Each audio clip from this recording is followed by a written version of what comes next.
we did like a 6-hour breakdown of everything that was going on with the election, and ultimately what I was talking about was how like Democrats are taking all the wrong lessons from the defeat, and it's gonna carry forward because they're not going to look inwardly and rebuild the party in the correct way they need to be competitive in the midterms and beyond.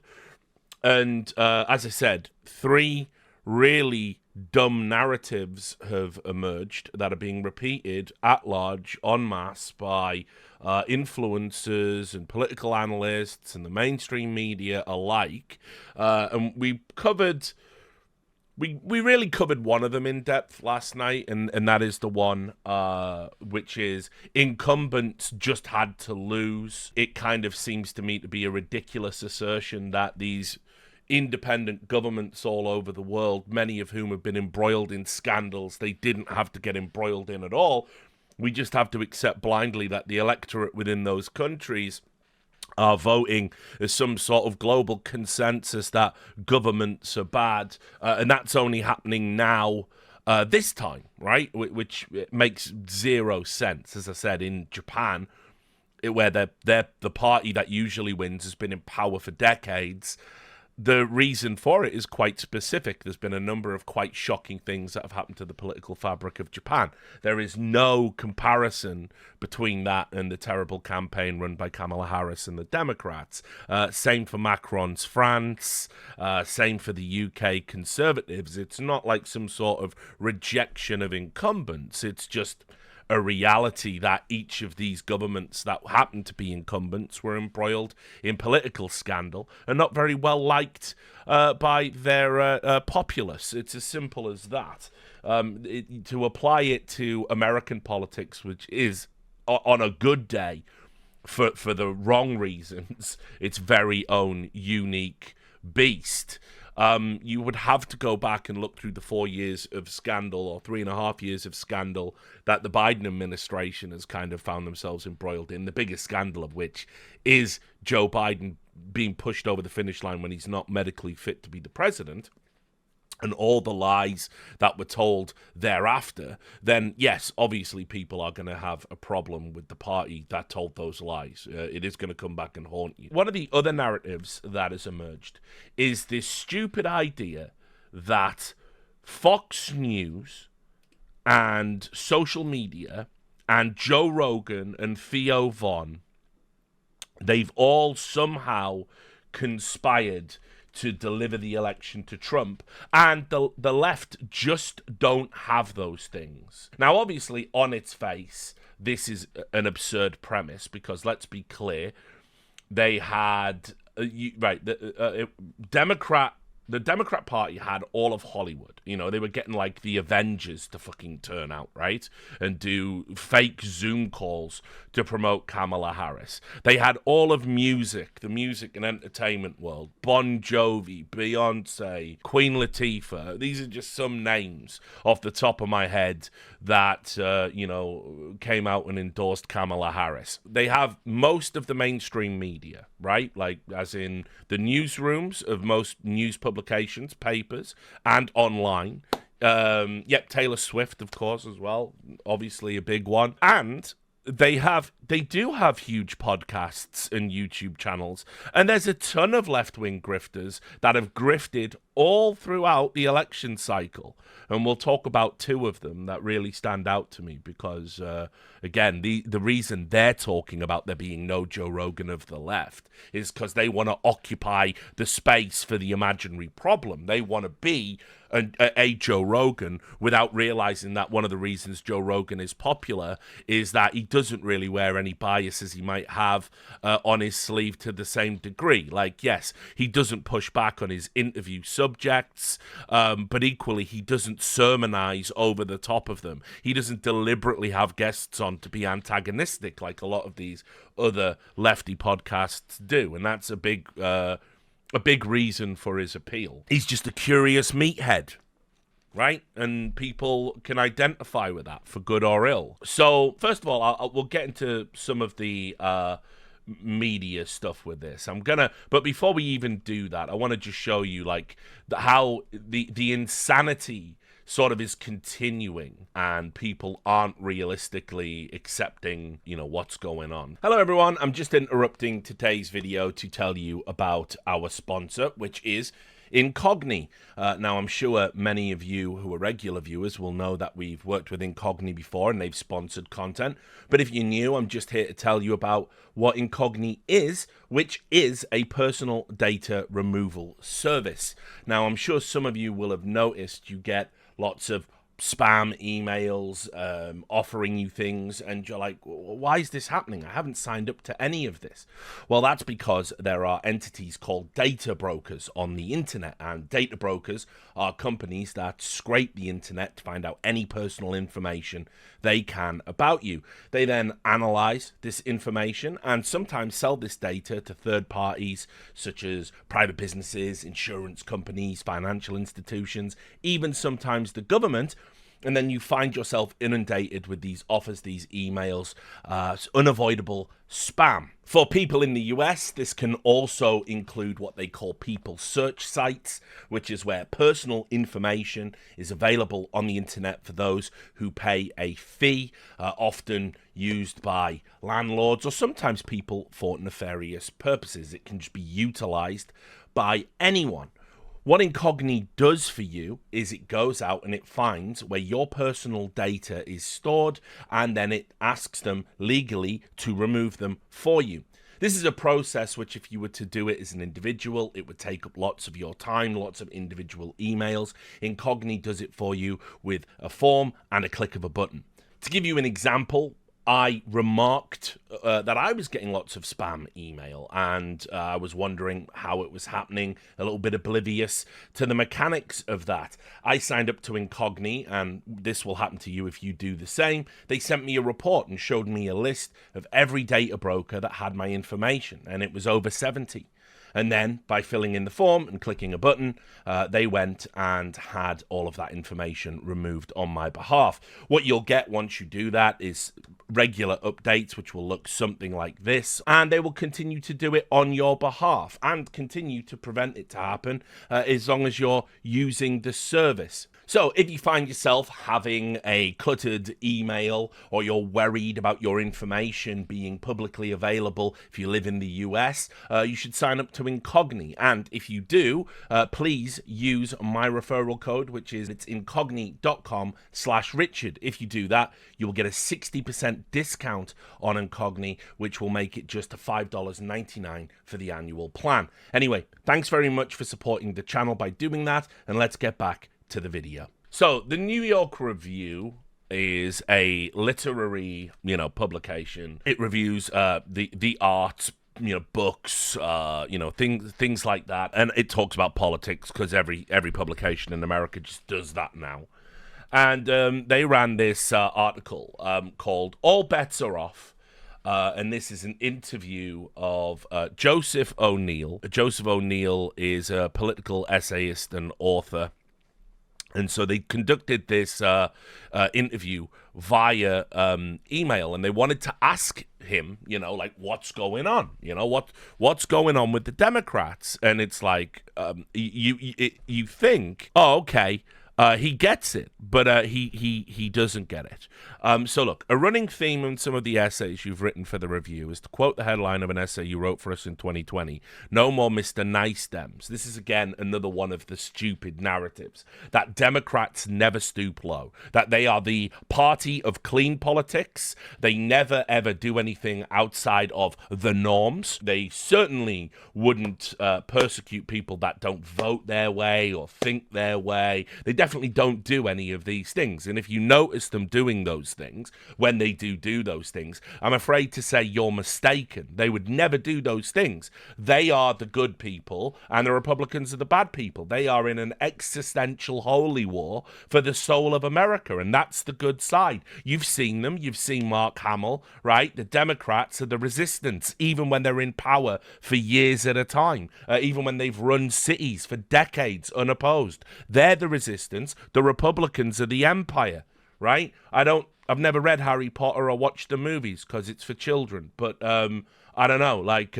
is it like the Republicans are like Voldemort and the Slytherin or the Dementors, and the fucking Democrats are like fucking Bumblefoot or whatever the fuck he's called? I don't know. Anyway. They've only read those books. The Democrats read those books. I don't read those books. So you get the point, right? You get the point. This is how they think about things. And so he wrote this essay, which I've read, No More Mr. Nice Dems, talking about how we've really got to start going harder at the Republicans, as if the full court press, ever since the Hunter Biden laptop story, and actually in the Hillary Clinton Steele dossier stuff, doesn't represent unbelievably damaging projects in the interests of getting Dems into power that have damaged Americans' trust in many of their institutions, most notably the press. Anyway, here's what he said, and it's staggering to read this from anyone that's educated, but here we are. I don't think Harris lost because of campaign missteps. To put it another way, it's hard to think of a campaign she could have run that would have overcome the negative ideological environment in which the election took place. We don't yet fully understand that environment. We do know that the disastrously misguided political operations of the Democrat Party over the last 4 years contributed significantly to the problem. See, you think he gets it. Watch the turn. Biden, Pelosi, Schumer, Garland et al. Utterly failed to grasp the threat posed by Donald Trump's Republican Party, including its Supreme Court branch. They sentimentally overestimated the attachment of American whites to the liberal order. They failed to take seriously that vast numbers of Americans inhabit far-right information communities. They undervalued the importance of showing cultural solidarity with working class voters, and so on and so forth. A lot went wrong politically. The richest, most militarily secure democracy in the world doesn't embrace authoritarianism unless lots of mistakes have been made. Right. Then he goes down and he goes, the current prevailing theory about Trump's victory is that most Americans, irked by an unpleasant encounter with inflation, the worst inflation in decades in America, that's brought people to its knees, because even when you bring inflation down, all the things that the inflationary aspect pushed up, it's like inflation goes up, and then when you bring inflation down, it's still going up, but just at like a slower rate, if you know what I mean. So anyway, 13.5% inflation, very, very bad, very bad. It's going to take years to bounce back from that. Irked by an unpleasant encounter with inflation, cast an anti-incumbent vote without giving much thought to the consequences of that vote for US democracy. I don't totally buy the whoops theory. My sense is that in this era of the internet, there are millions more fascists in the country than people think, young men in particular. And I believe that many more millions are fascinated by Trump, not for his supposed business prowess, but for his transparent wish to hurt others. He is an evil guy, a villain, and many Americans are excited by it. Harris and the Democrats, by contrast, are boring, boring, boring. In this sense, the election was like a choice between 4 more years of church or 4 years of violent entertainment. Nihilistic consumerism, as much as authoritarianism, prevailed. Of course, political science is not designed to investigate this kind of stuff. The clearest insights we have come from the realm of philosophy and literature. Hannah Arendt and Primo Levi did not rely on focus groups. So, unfortunately, his takeaway is that those people voting for Trump are just fascist. That young men are inherently fascist, and they're fascist because the internet is fascist. And I saw a colleague, I won't name them because they're a colleague, I'll spare them. They wrote a similar article like the day after the election victory, and they said, oh, if you go on the internet, you'll see lots of fashy stuff. It's like, no, not really, guys. Like, what I will tell you, it has happened, is that you lumped everyone that wasn't like ultra woke, like when they say LGBT, they say LGBTQ plus 2SIA plus or whatever, like, which I'm never going to do that. That's absurd to me. There was the coalition was sort of full after the T, as far as I'm concerned. I don't even know what the Q is in comparison to all of that. I thought we were all Q, but whatever. You would call people like that bigots, and then, you know, people who like told an edgy joke, you'd be super uncharitable. People that shared cartoon frog memes, you went after them. And what you've done to the internet is you made it this space that used to be very permissive, and you made it stifling and oppressive. So now, when the perception is your side loses, guess what? The edgelords are back. But an edgelord is not necessarily a fascist, guys. An edgelord is just taking glee in upsetting you and triggering you. And if you're terminally online, yes, it will probably feel like there's fascists everywhere because only fascists would do these things. No, not really. Not really. We're a long way from a brown shirt if you just want to post edgy memes and sentences. And I'll also add as well, we've really not got... There's kind of no forgiving space on the internet anymore. There's no opportunity for you to be an edgelord or rude or offensive and then grow out of that. And unless you totally do a 180 and constantly apologize in a tone and do like the iDubbbz level of troll's remorse, if you don't do that, then you're not allowed to occupy the space because of this thing you did over here 10 years ago. That really isn't constructive, and it's turned a lot of people away from even wanting to engage with anyone that they suspect might do that to them at a later date. You know, so a lot of the younger guys have retreated into spaces where there's an inherent trust that we can say things and explore ideas. And yeah, guess what? You aren't welcome anymore. Sorry.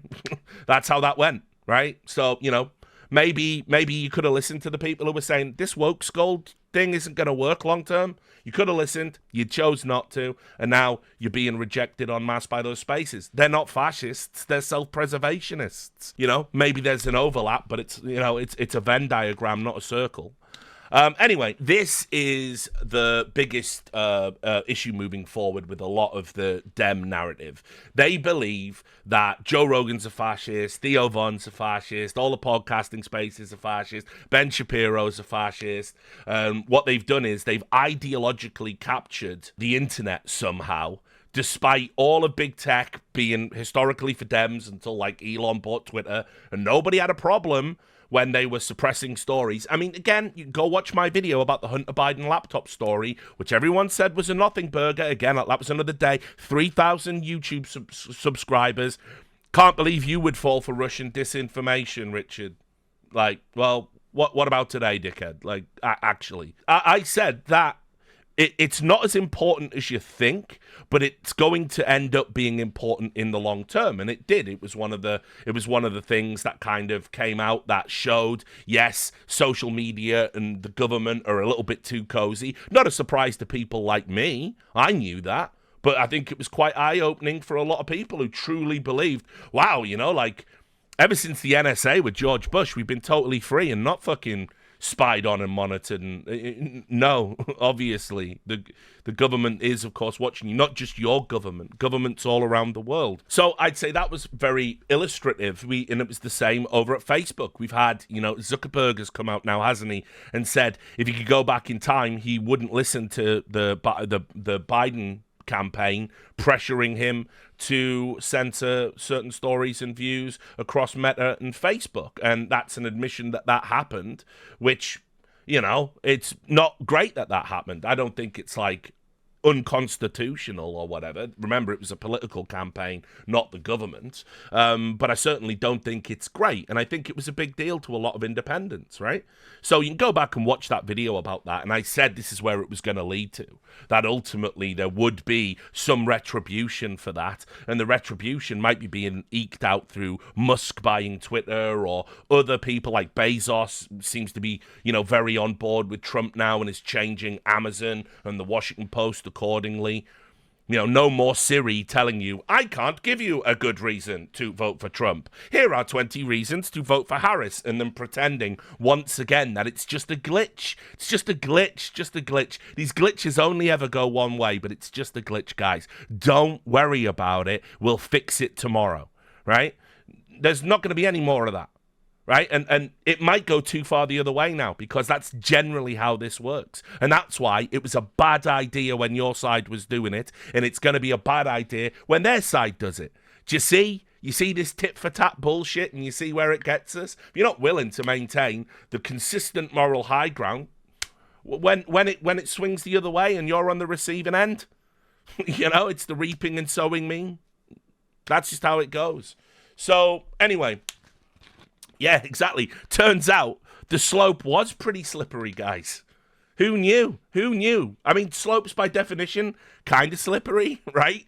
They do go down. They're hard to get up. So anyway, this is the type of discourse that's being pushed out there at the moment.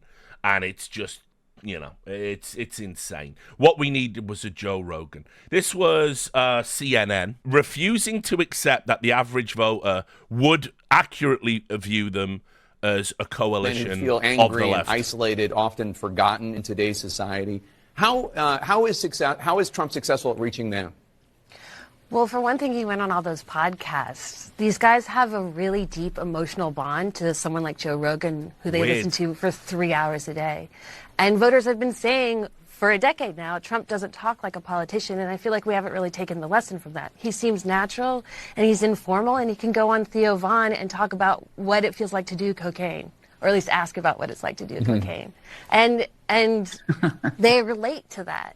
Whereas they think the Democrats are just repeating like a rigid ideology that they haven't thought through. They see the left, which they would consider CNN a part of. Of course, we don't see it that way, right? But as having this rigid repetition of ideology that they haven't thought through. Men who feel angry. Right, so let's just revise this a little bit.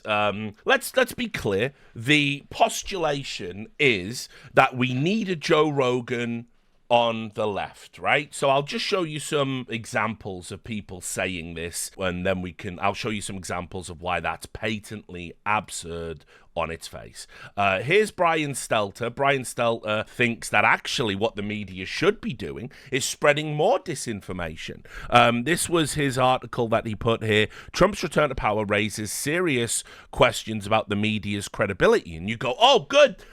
He's waking up. He's coming online. Well, no, that's not the angle he's coming at. He doesn't think, oh, we lied about Trump and people saw through it this time, right? He thinks, actually, the media, the lies we told, we just couldn't make people understand it. We should have probably been a little bit louder.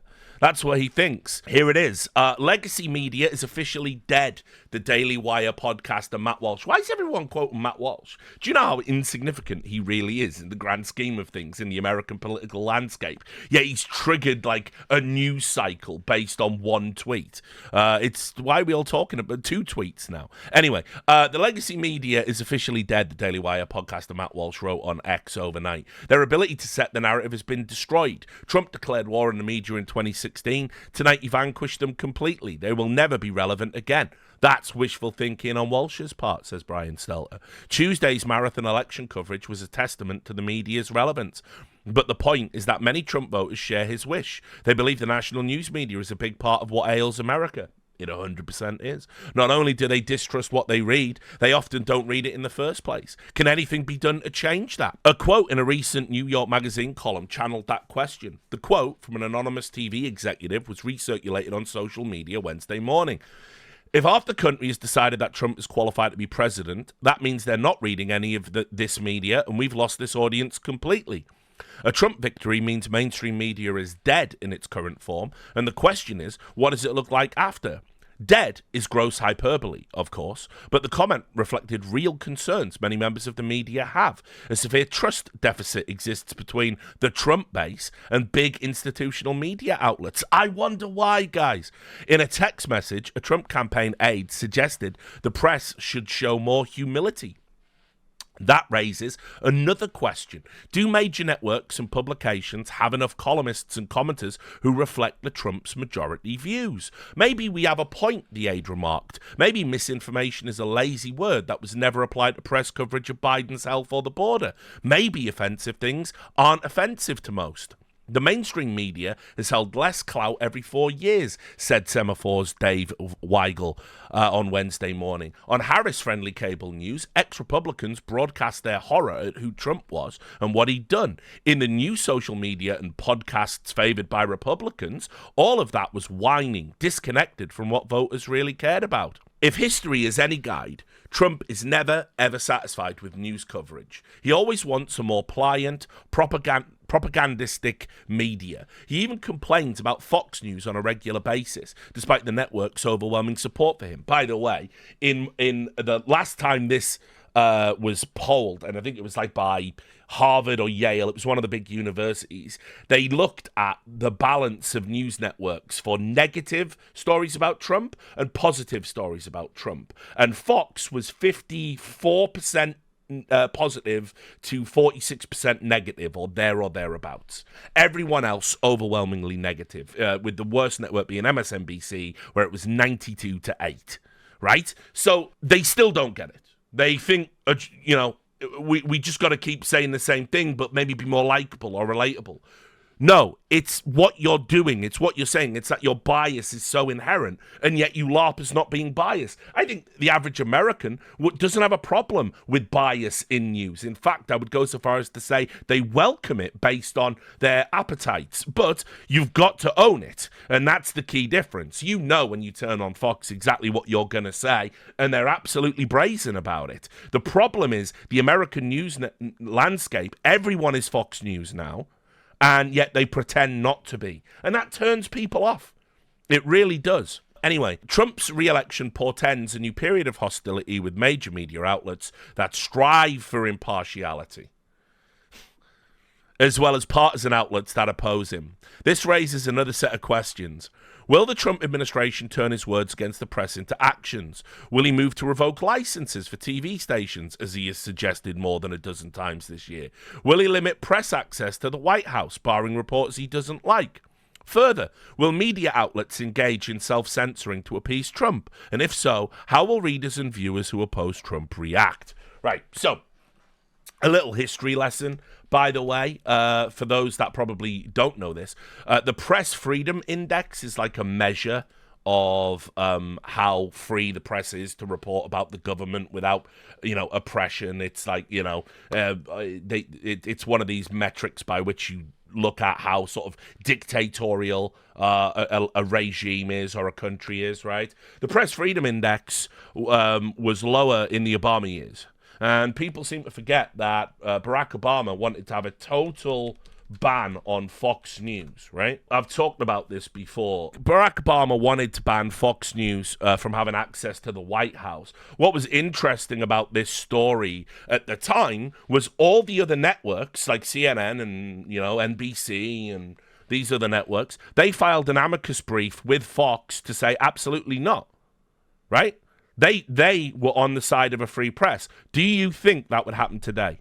Do you think if Harris had won and they wanted to ban Fox from the White House in its totality, do you think those networks combine to show solidarity for a free press? They absolutely don't. Of course they don't. And this is what I mean about how far the Overton window has moved in the time of the Obama years. This was deemed to be overreach by him. That and what he did to, I think it was it James Rosen?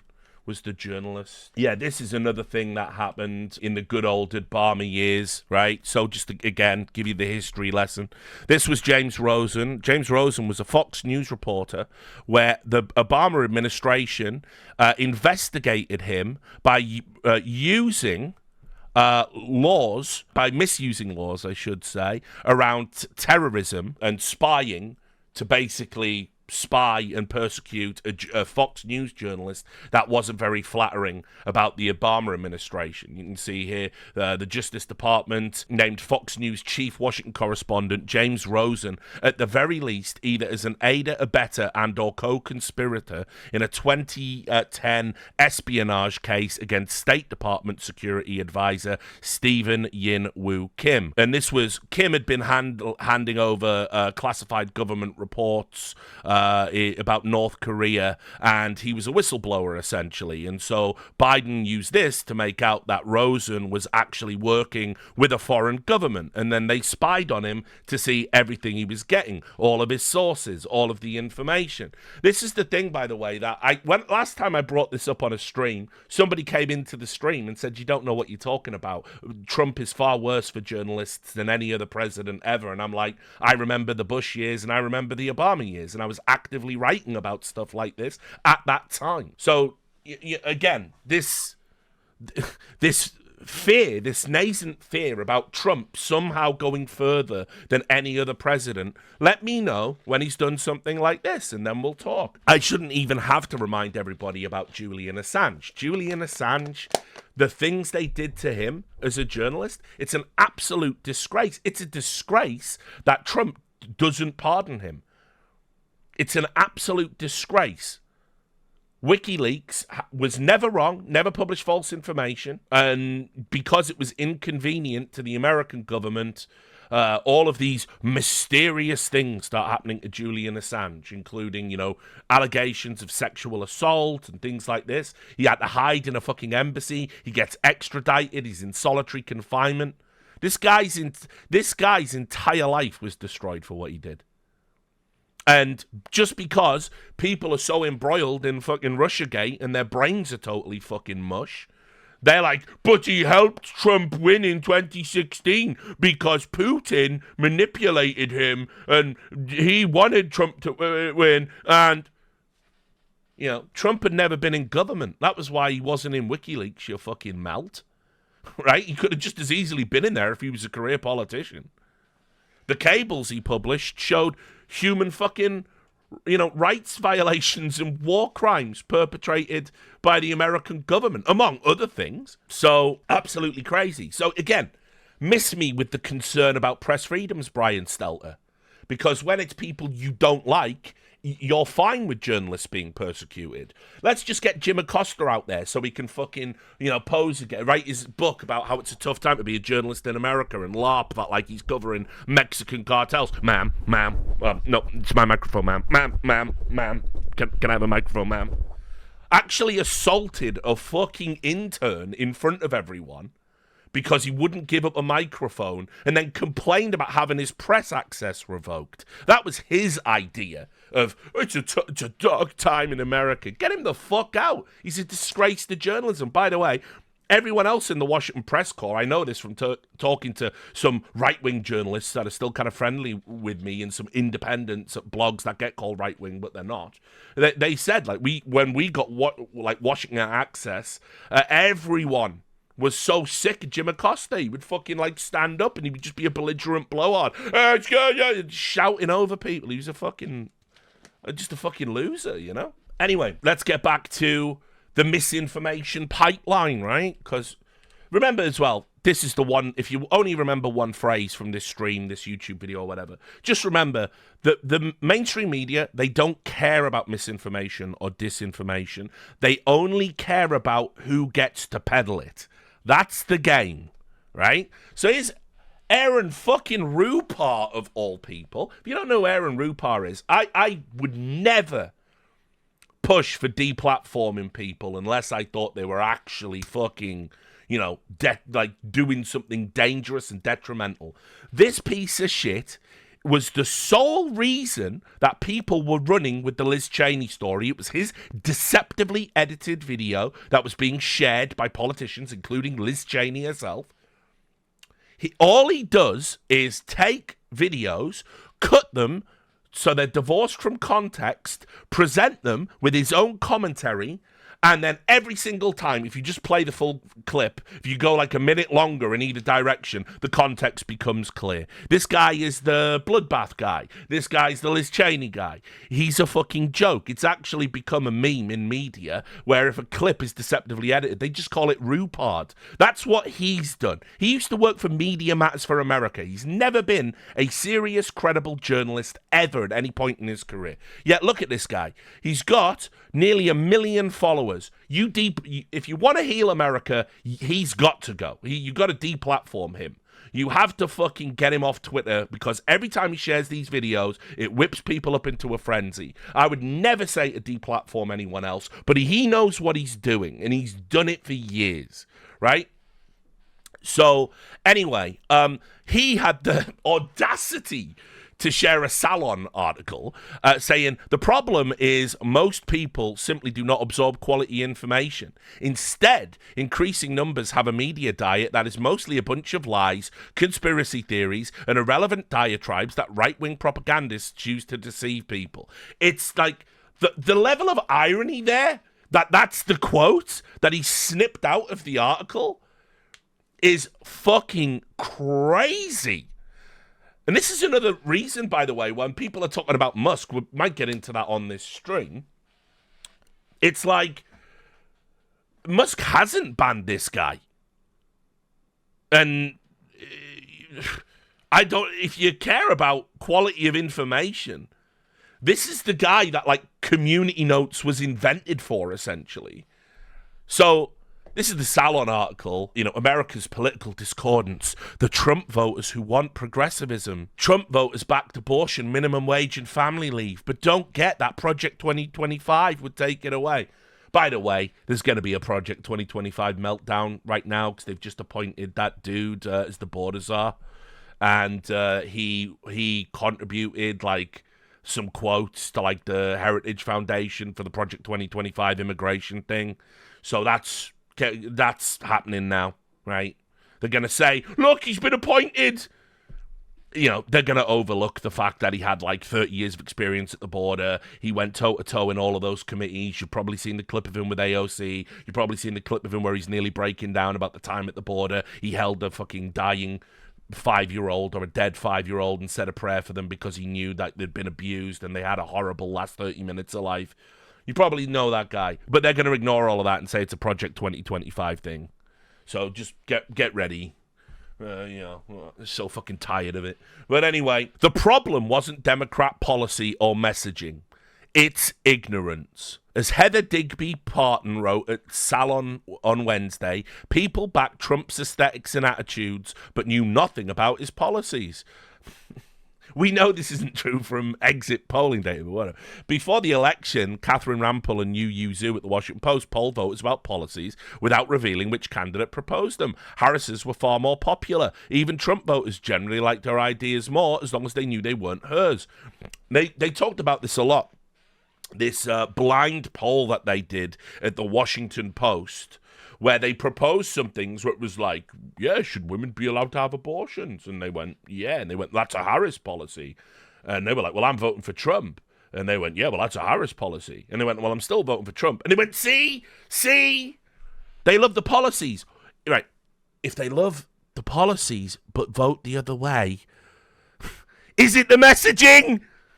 Whoa. Fuck me. What else could it be at that point, you fucking idiots? But they're not going to learn. They're not going to learn. It's not the messaging. It's definitely not the messaging. But they like the policies. So we know it's not policy. You've got the information and you have the wrong takeaway. They will not own that it's the messaging. They just won't do it.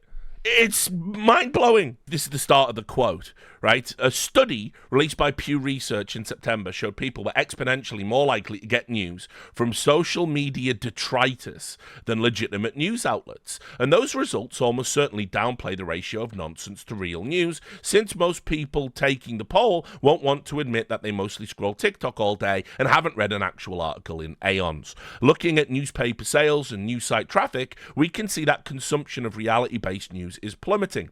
As Angelo Corusconi of Media Matters, right? So they've just said people consume garbage information, right? And then Media Matters for America is a PAC. It's a political PAC. And they LARP as a news website. But all they do is say, this thing happened on Fox News, this is really bad. Look how Tucker Carlson is a fascist. They go after sponsors, they do that Sleeping Giants bullshit, right? They're not a credible, unbiased news source, but let's quote them, right?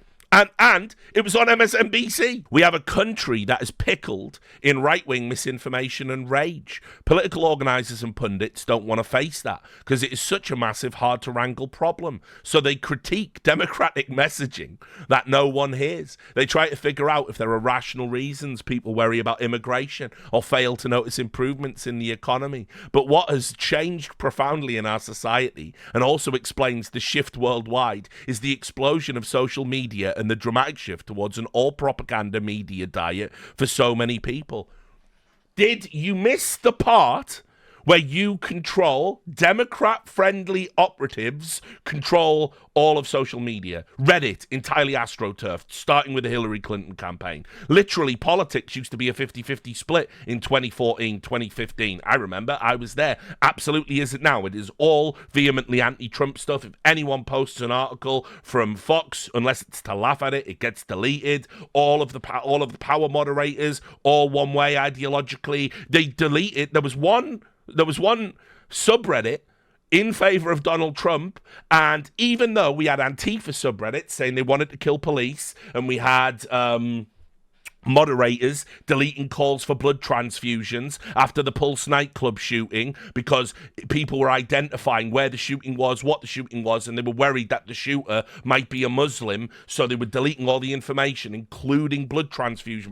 All of this going on, none of that was a problem. But when the fucking Donald subreddit was like LARPing about MAGA and a storm coming, suddenly it's harassment and violence and dangerous, and they've got to go. So you had Twitter, you don't now, you're big sad about it, I get it. But you still got Reddit, you still technically have Facebook, you've got Google, right? You've got the world's biggest search engine pulling for you. I mean, there was these stories just this election cycle. Get a load of this, right?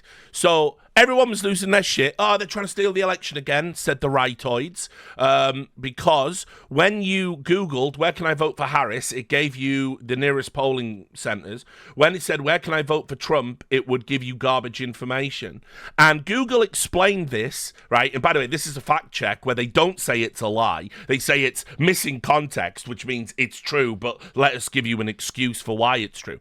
Differing results for where to vote for searches using Kamala Harris and Donald Trump's last names were triggered by programming that brought up a map when the name was also a place name, according to Google. This article was produced by the Reuters fact check team. So, I mean, look, these glitches keep happening. I'm whatever, I'll give you the benefit of the doubt on this one. I'll say, okay, that's just an unfortunate glitch, like all the others before it. But it's weird how these glitches only ever go one way, right? So you got Google, okay? You got Google. You got Amazon.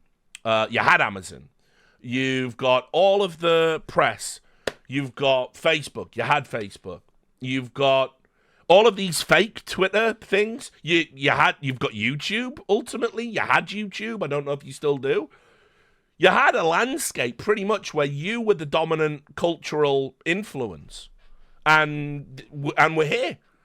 That should tell you it's about the messaging. But no, they think the 2 million people who watch Fox News decided this election. They think the 42 million people that watched Joe Rogan talk to Donald Trump decided this election. There was this on New Republic as well. Why does no one understand the real reason Trump won? The right-wing media fed their audiences a diet of slanted and distorted information that made it possible for Trump to win. I disagree this is the only reason, but it's one of the most important. And New Republic is trash, but whatever. Why didn't a majority of voters see these things? And understanding the answer to that question is how we start to dig ourselves out of this tragic mess. The answer is the right-wing media. Today, the right-wing media, Fox News and the entirety of News Corp, Newsmax, One American News Network, the Sinclair network of radio and TV stations and newspapers, iHeartMedia, formerly Clear Channel, you won't have heard of a lot of these, the Bot Radio Network, which is Christian radio, Elon Musk's X, the huge podcasts like Joe Rogan and much more, set the news agenda in this country, and they fed their audiences a diet of slanted and distorted information that made it possible for Trump to win. Let me say that again, in case it got lost. Today, the right-wing media sets the news agenda in this country. Not the New York Times, not the Washington Post, not CBS, NBC, and ABC. The agenda is set by all the outlets I listed in the above paragraph. Even the mighty New York Times follows in its wake, aping the tone they set disturbingly often. Right, now this is mania. This is a type of mania. You're talking about Newsmax in the same light as the Washington Post. You're saying that is more influential than the Washington Post. You're saying that is more influential than the New York Times. What they don't want to admit is that they have been trying to set the agenda at these publications, and people have rejected it because you can only lie so much. I'm not saying Fox doesn't lie. Of course they do. I'm not saying Newsmax doesn't lie. I'm not saying Joe Rogan doesn't fucking put absolute garbage out into the fucking stratosphere sometimes by not knowing when to push back on guests who say insane shit. You know?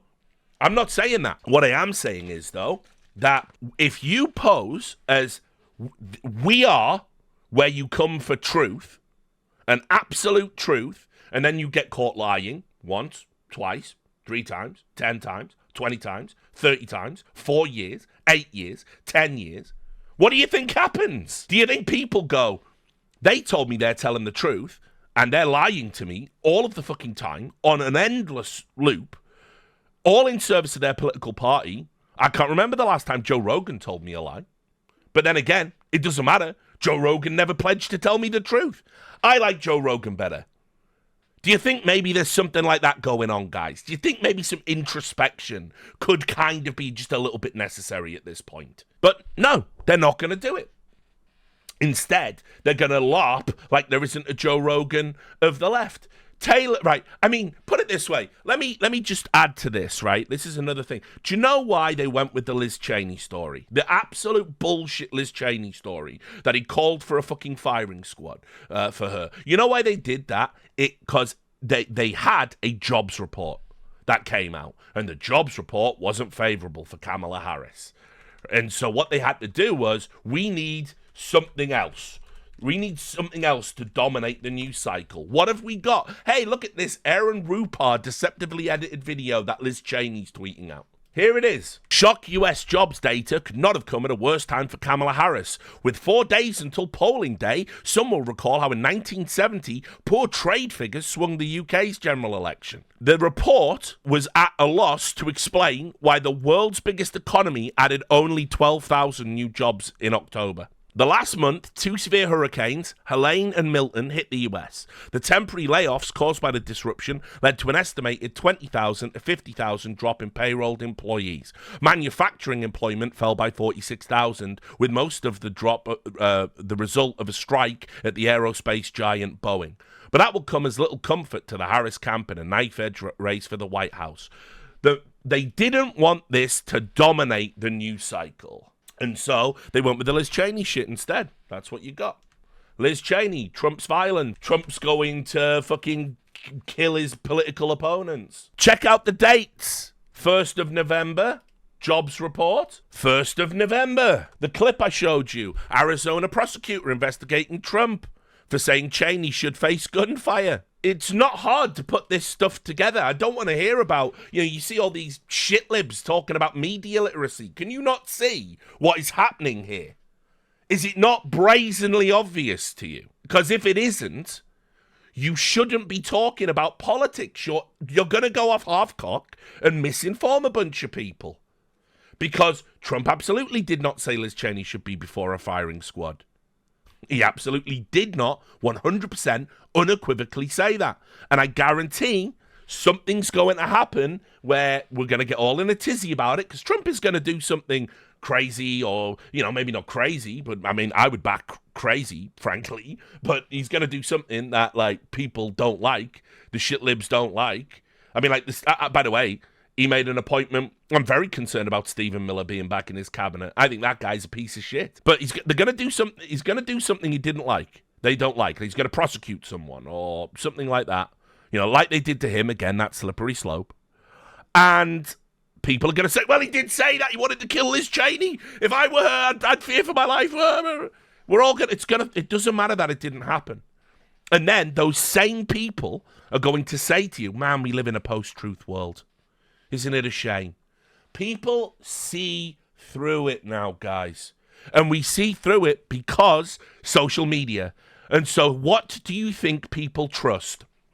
If the news, the truth-telling Washington Post and MSNBC and ABC are telling me Trump said he wanted to put Liz Cheney in front of a firing squad, and then Elon Musk tweets out the full video with context, and I see that they're lying, what do I start to do? I go, this is why you had to stop lying. You had to. You had to come back to objective, impartial journalism. But you spun yourselves into a fucking type of psychosis because Trump is Hitler, Trump is Hitler. Everything we do to defeat Hitler is good, even if it means lying to the American people en masse. Well, you're fucked now. It's like I said, you didn't just kill your credibility, you took it outside into the street in front of everyone, curb stomped it and shot it in the back of the head. And now you're going, wow, why would people do this? We're over, you know? Journalism's fucking dead. Killed by journalists. It was a suicide. Taylor Lorenz, of course, had an opinion on this. Taylor Lorenz is out there. I think she's got a Substack now. She was one of the casualties of the Washington Post. She mercifully got fired because I think she tweeted out that Biden was a war criminal, then deleted it, said it was a fake tweet, admitted it was real, then said it was a joke. Bizarrely, insulting the president was the last straw. No one had any issues about that in the mainstream media, bizarrely. Nobody said, oh my God, this is a threat to journalism and democracy. How would the newsroom fire this? Taylor Lorenz, by the way, one of the fucking, worst examples of journalism. Anyway, here she is. This is her opinion on what needs to happen, right? Organizations like Turning Point USA, Prager University, and the Daily Wire and others receive millions from backers who view them as advertising for a broader conservative agenda. These media entities act as content creator incubators and spend extensively on outreach, production quality, and audience growth. The resources in the unlimited funds they receive allow conservative content creators to grow rapidly and spread their message widely. For instance, Ben Shapiro's Daily Wire has been heavily funded by wealthy Republican donors, including the Wilkes brothers, Texas-based billionaires known for their oil and fracking fortune. Charlie Kirk, founder of Turning Point USA, receives millions from conservative mega donors, including the Koch network. Right-wing content creators Benny Johnson, Tim Pool, and Dave Rubin were recently getting paid $400,000 a month, at least $100,000 per YouTube video, after accepting funding from a right-wing Russian influence operation. Right? I don't know if she's heard of the Washington Post where she worked. Jeff Bezos is a billionaire that bought a newspaper and then let the editorial team turn it into democracy dies in darkness and all this shit. This is a newspaper that had more positive things to say about dead terrorists than it did about Republicans. All of media is backed by millionaires, billionaires, donors, investors. This is not a unique right-wing benefit. It's crazy. It goes here. The conservative content creator ecosystem is also extremely collaborative. Over the past 2 decades, conservatives have built a flywheel of cross-pollination. Right-wing content creators frequently appear on each other's shows and lift up smaller YouTube channels and podcasters and up-and-coming creators. This results in an extended network of voices that reaches a wide range of conservative-leaning audiences. Conservative influencers are also able to rapidly gain credibility because influential Republican figures like Trump are willing to engage with them, appear on their podcasts, speak to them for their newsletters, or guest on their live streams. Again, Taylor, I hate to bring this up. Did I not just see AOC on Twitch and Tim Waltz? Did I not see politicians going on Hassan's stream? Did that not happen? Why does the mechanism of credibility not work for the left? Why does it only work for the right? Kind of weird. Then she goes down here. She talks about Rumble and DLive, 2 platforms that Rumble surely has a bankruptcy in their future. I didn't even know D-Live was still operational. And then she goes, and X, under Musk, has paid out hundreds of thousands of dollars to right-wing influencer accounts. Yeah, and left ones. Like, you just qualify for the advertising, and then you tweet your engagement bait. And by the way, the monetization thing on Twitter is actually bad. I don't like it because it encourages engagement bait. And you can see here the top streamers that covered election day, right?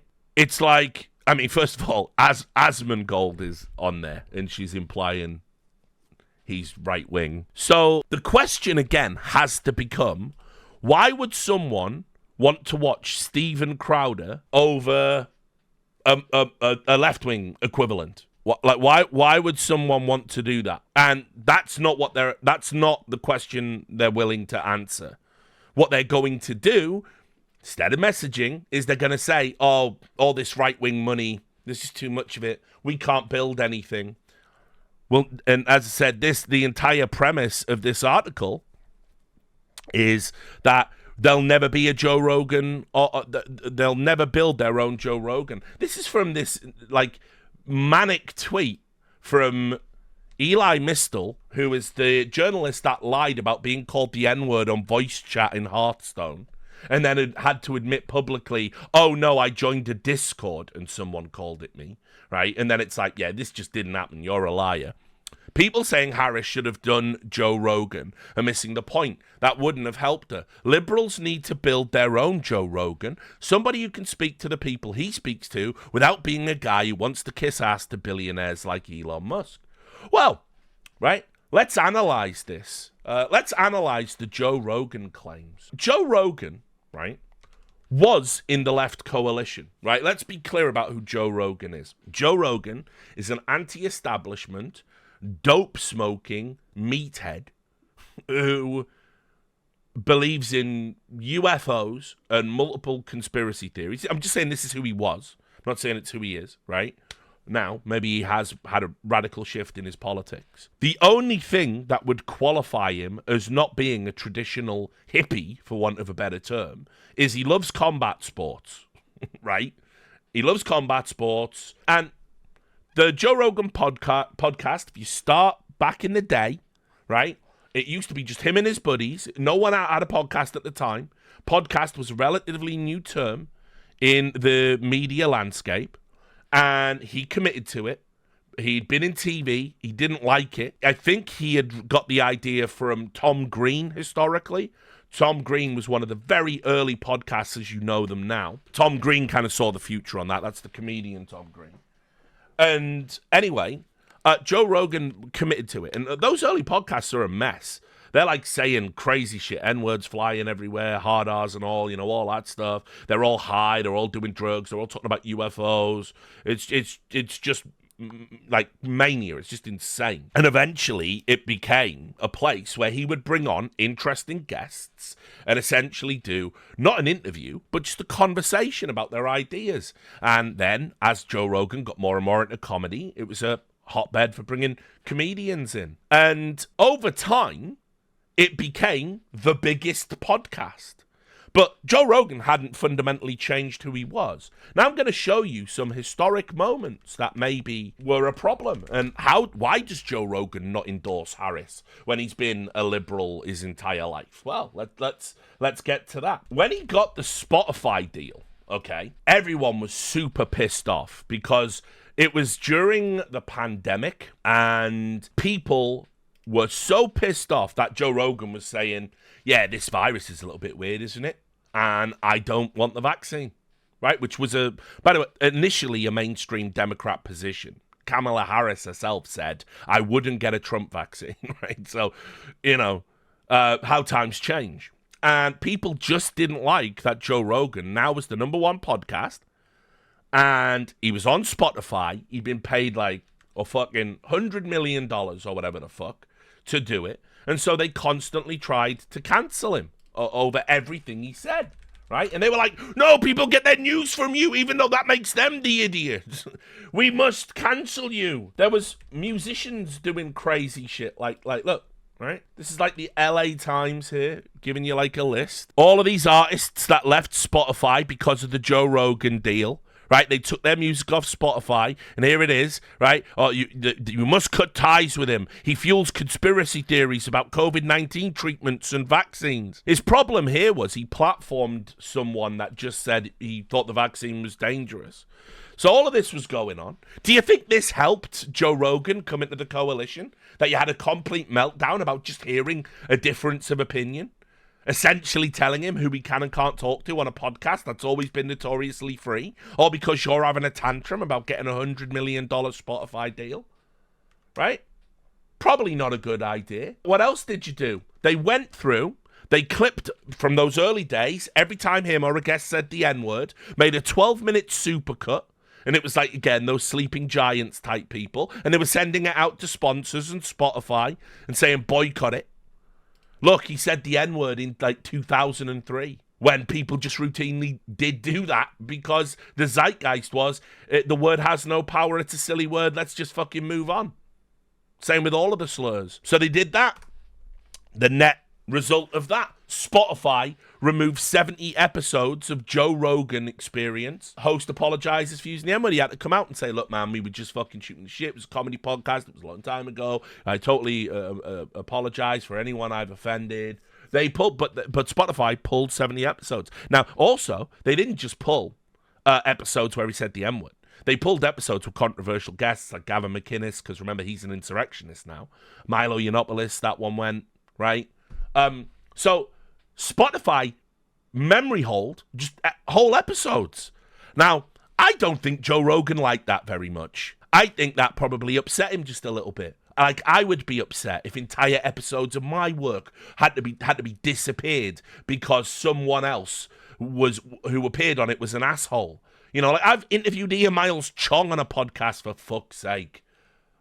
I shouldn't have to delete the episode. But also, nor would something from 8 years ago be a reflection of who I am today. Then, we can go further back, right? And this is the unforgivable sin that you did, and why you can never complain about Joe Rogan never being on your side again. Right?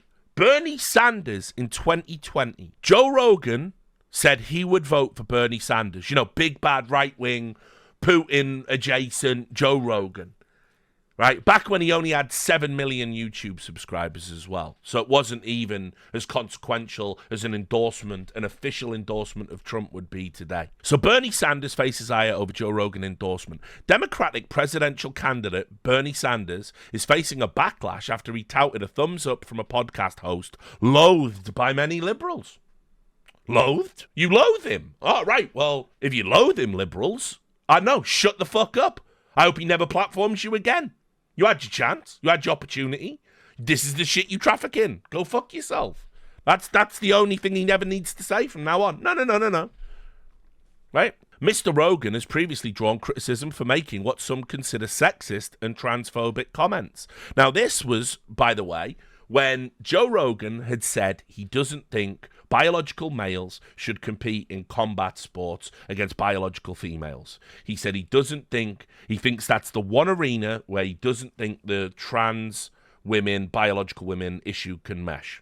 That's what he believes.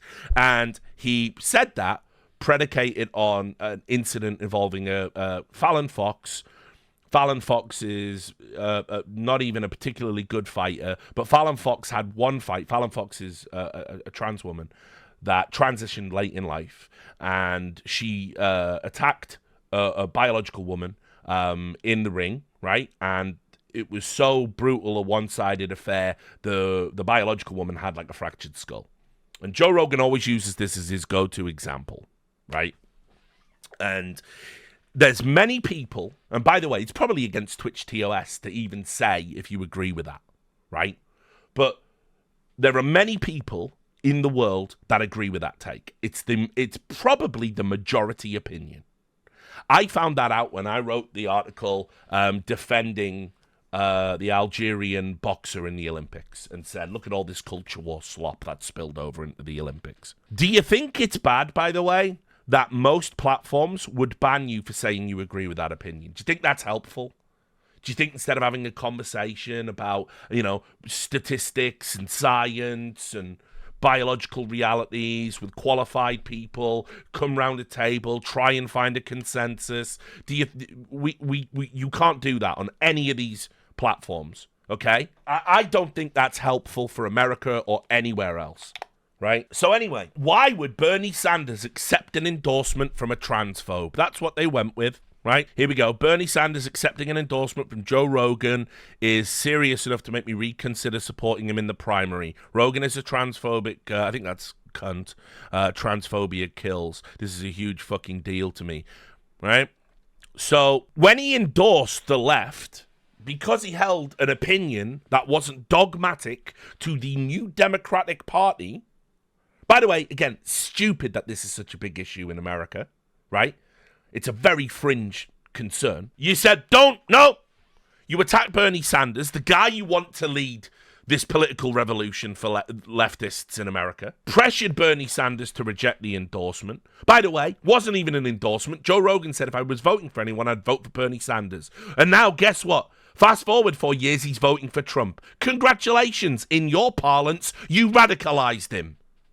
But except he's not a radical. He just fucking hates you. He hates your messaging. He hates your sanctimonious, only my opinions are right bullshit. Do you know why? Because this is a man who has curiously fucking, explored other people's opinions. And if you've watched the Joe Rogan show for as long as I have, I've watched his opinions evolve in real time. He's certainly less crazy now than he was. No doubt about that. He's not openly talking about the Illuminati anymore. He's moved in the right direction.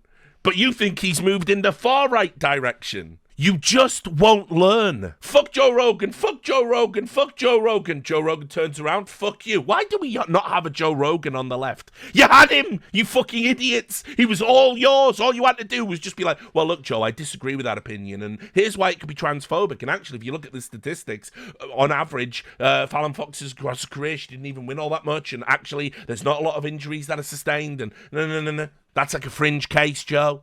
And guess what? He's still, in a bid to break bread with the enemy, the people that would take his deal away, take his career away, see him on the streets destitute, see him cancelled, blasted into the stratosphere, never platformed ever again. He still reached out and offered Kamala Harris the opportunity to go on his show. I'll just show you this. We had like a mini podcast war for like 3 days. And so Joe Rogan said, Kamala Harris can come on my podcast, but here's the deal. She's got to do the format the same as everybody else. She's got to do the format the same as everyone else. We're going to talk for 3 hours. And then hopefully she's going to come off as likable and win the election. She didn't want to risk it. Tells you everything. Right there. So, here are the demands, right? For the record, the Harris campaign has not passed on doing the podcast. They offered a date for Tuesday, but I would have had to travel to her, and they only wanted to do an hour. I strongly feel the best way to do it is in my studio in Austin. My sincere wish is just to have a nice conversation and get to know her as a human being. I really hope we can make it happen. Wow, he's far right. He's far right. So, why do we not have a Joe Rogan on the left? Joe Rogan was going to platform your presidential fucking candidate. All she had to do was go there. But she didn't. She didn't do it. She wouldn't risk it. You know who did risk it? John Fetterman. John Fetterman, by the way, was still like doing boots on the ground campaigning for Democrats in Pennsylvania. And when he had the opportunity to be a Democrat voice on Joe Rogan, you know what he did? He hired out of his own pocket a private jet because it was the only way he could get there in time. He realized it was so important to have a Democrat balance to the Trump-Vance doubleheader that he did this. A literal fucking stroke victim. What does that say about your Harris campaign? And I'll tell you, obviously I don't agree with Fetterman. Obviously I'm on record saying I thought his political campaign was actual body horror. He still hasn't recovered from the stroke. And the first 30 minutes of this podcast, I've watched the full episode. The first 30 minutes of this, his captioning He has to use captioning. What's happened is in the stroke, the part of the brain that processes what you hear has been damaged. And so he has to use live captioning to read. So when he hears it, if he can read the same words, his brain can process it properly, right? So he went on there, and it's super endearing. You would have to have a heart of stone not to feel compassion for this man, right? He went on, he's talking about how his kid can't wait to see him on there, and then his captioning software malfunctions, and it's really awkward, and Joe Rogan's like, are you deaf? Do I need to talk louder? And he's going, no, it's the part of my brain, and without the captioning I can't. And it's really sad. I think one of the things I've always had great empathy about is how frustrating it must be not to be able to communicate what's inside, you know? And it always breaks my heart. But the captioning software gets fixed, and he starts talking and opening up, and he starts telling all these jokes about like how I dress like a slob because I can get away with it. I've got a huge ass and tiny little chopstick legs, and he starts like, you know, it's really endearing. And he did the full 2 hours and 7 minutes. A stroke victim.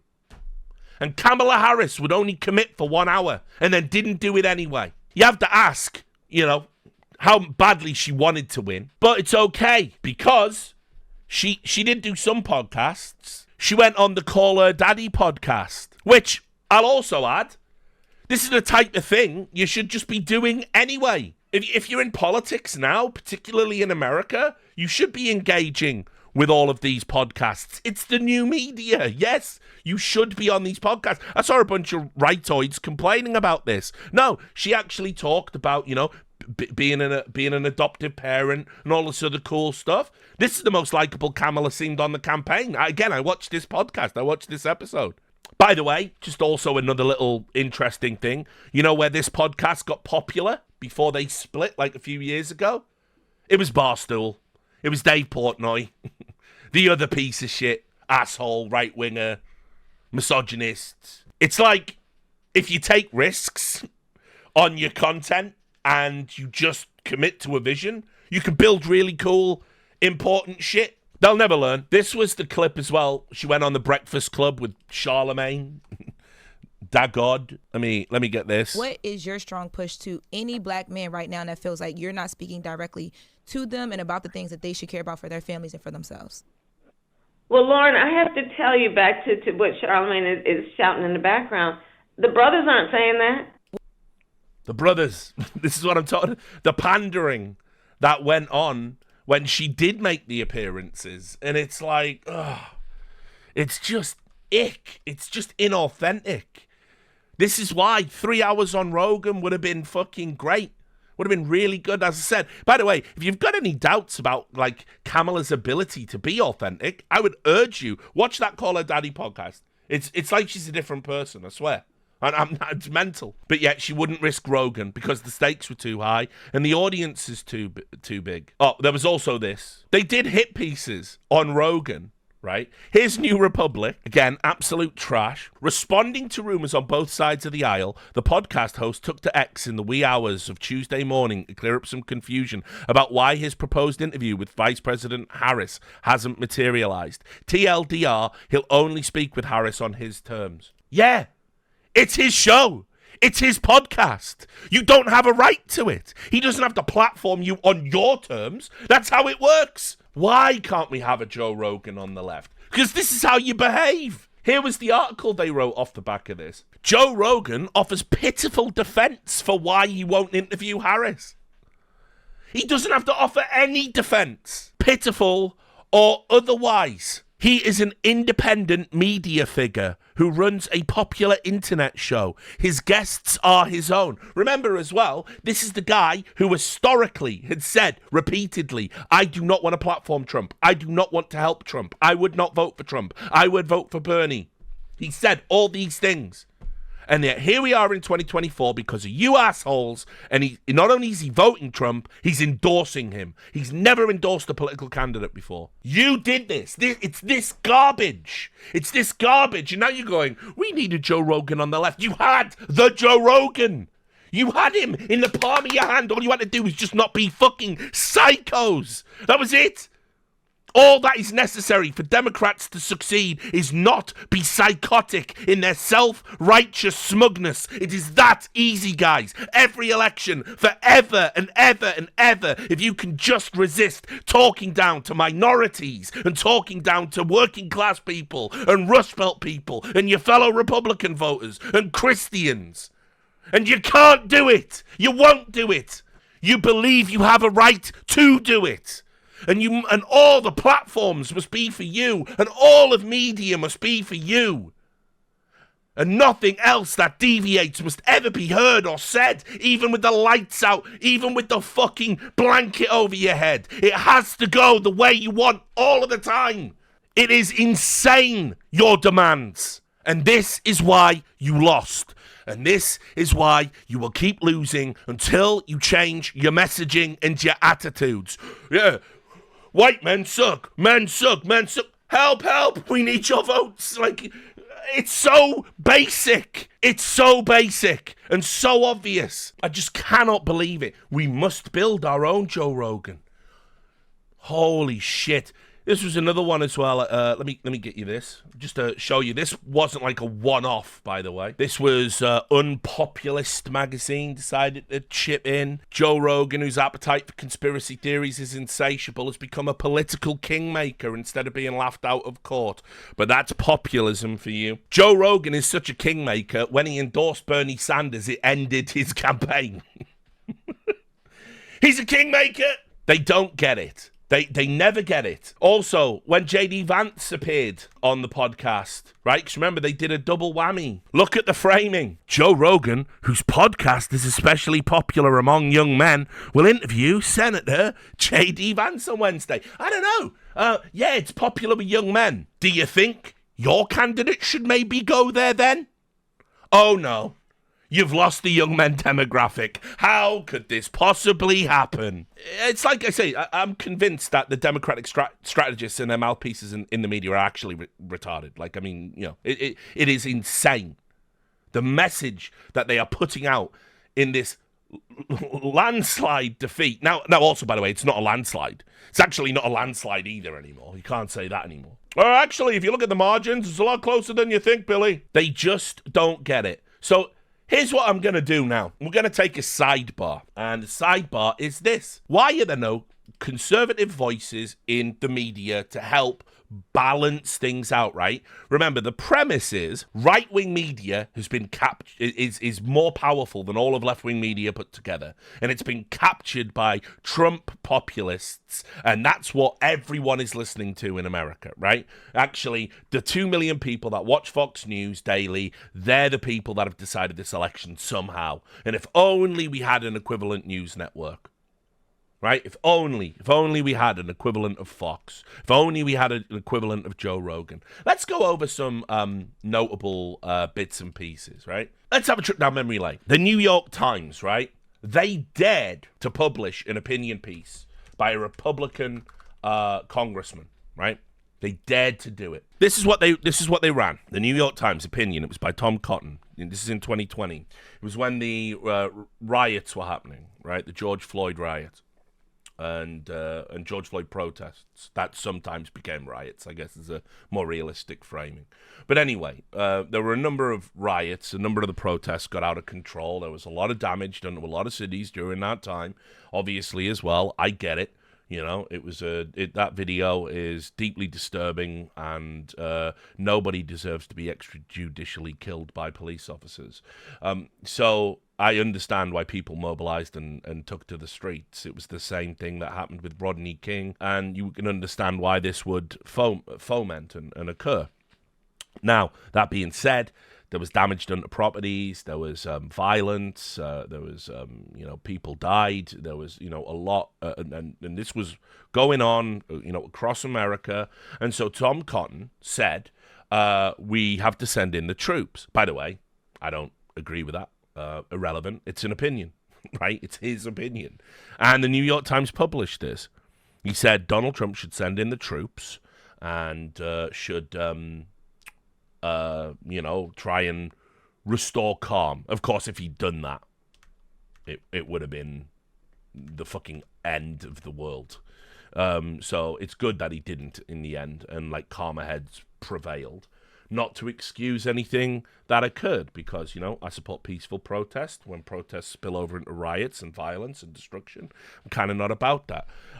Anyway, what ended up happening off the back of this was there was a complete revolt in the New York newsroom, right? Remember, this is the only time they've published a Republican that year, right? And they had to capitulate. They said it didn't meet editorial standards, even though it went through several layers of editorial discourse and discussion. And this was because the young journalists in the newsroom said that it was putting black people's lives in danger by publishing that opinion. And they all rebelled. And the upshot of it was the backlash prompted the editor that was identified as having approved it. He had to stand down. And if you know James Bennett, this is crazy. Let me show you who James Bennett is. This is James Bennett, editor at the New York Times, right? American journalist, used to be at The Economist, used to be at The Atlantic, then became the editorial editor at the New York Times in 2016. His work, it ranges from culture to politics. He went on to become an opinion piece editor because he had a very good instinct for what was going to do well and what a good polemic looked like. This guy has written about all sorts down the years. You can see here he was also a Jerusalem. He was based in Jerusalem as a Jerusalem correspondent. But if you look at all of the pieces published under him at the time, all of the opinion pieces, they are overwhelmingly left-leaning, written by overwhelmingly left-leaning authors. The one single time they published anything that dissented, they said it was inherently fascist and it put black New York Times staff in danger, and it was proof that he had been a secret fascist the whole time. And so he had to go. And then he turned up at The Economist again in 2023 to write an opinion piece. And that was that. Right. So, they essentially, there was a slight deviation from orthodoxy, right? And they pushed her out. Now I'm going to show you another one. Megyn Kelly, right? Very popular conservative commentator right now. She has her own media outlet, right? Why she got her own media outlet? She used to be on Fox, didn't she? Well, she left Fox in a blockbuster move, and she went to NBC. She went to NBC for a huge contract. Millions. They were like, listen, we need more conservative voices on our network. We have to be balanced. Okay, cool. All right, Megyn Kelly, she's a good get. Don't agree with all of her opinions. Find some of her opinions reprehensible. But she's a very successful media woman, right? Well, she was doing an interview, and you're going to see the headline. NBC cancels Megyn Kelly's show after blackface controversy. Uh-oh, those conservatives, they can't help but be racist. Okay, well, all right, let's have a look. They were talking about what's an appropriate costume for Halloween on a talk show. And people said, oh, you shouldn't wear like Native American clothes or sombreros or anything that could be considered cultural appropriation. And Megyn Kelly said, and in retrospect, it was silly. I could have predicted this would have caused a firestorm. I would have articulated this thought a little bit better in my brain.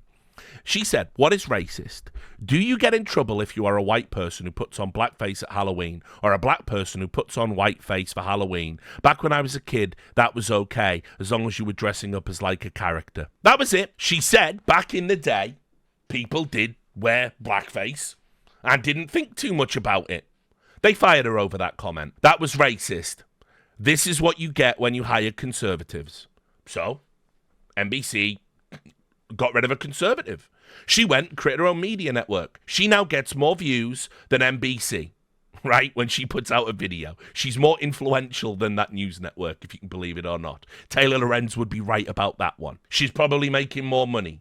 But let's not forget you pushed her out of the club. And these are all examples that I'm giving you of like they did with Joe Rogan, they push conservative voices out of the club, and the conservatives go, okay, I'm going to make my own club. They make their own club, and then the lefties that pushed them out snipe at them and go, look at that club with like Hitler and Nazis, and look at that club. And then they go, do you want to be in this club? We'll platform you over here if you want. No, never. You're evil. And then they go away, and they succeed, and they resonate with everyday Americans, because everyday Americans aren't Nazis, and these people aren't either.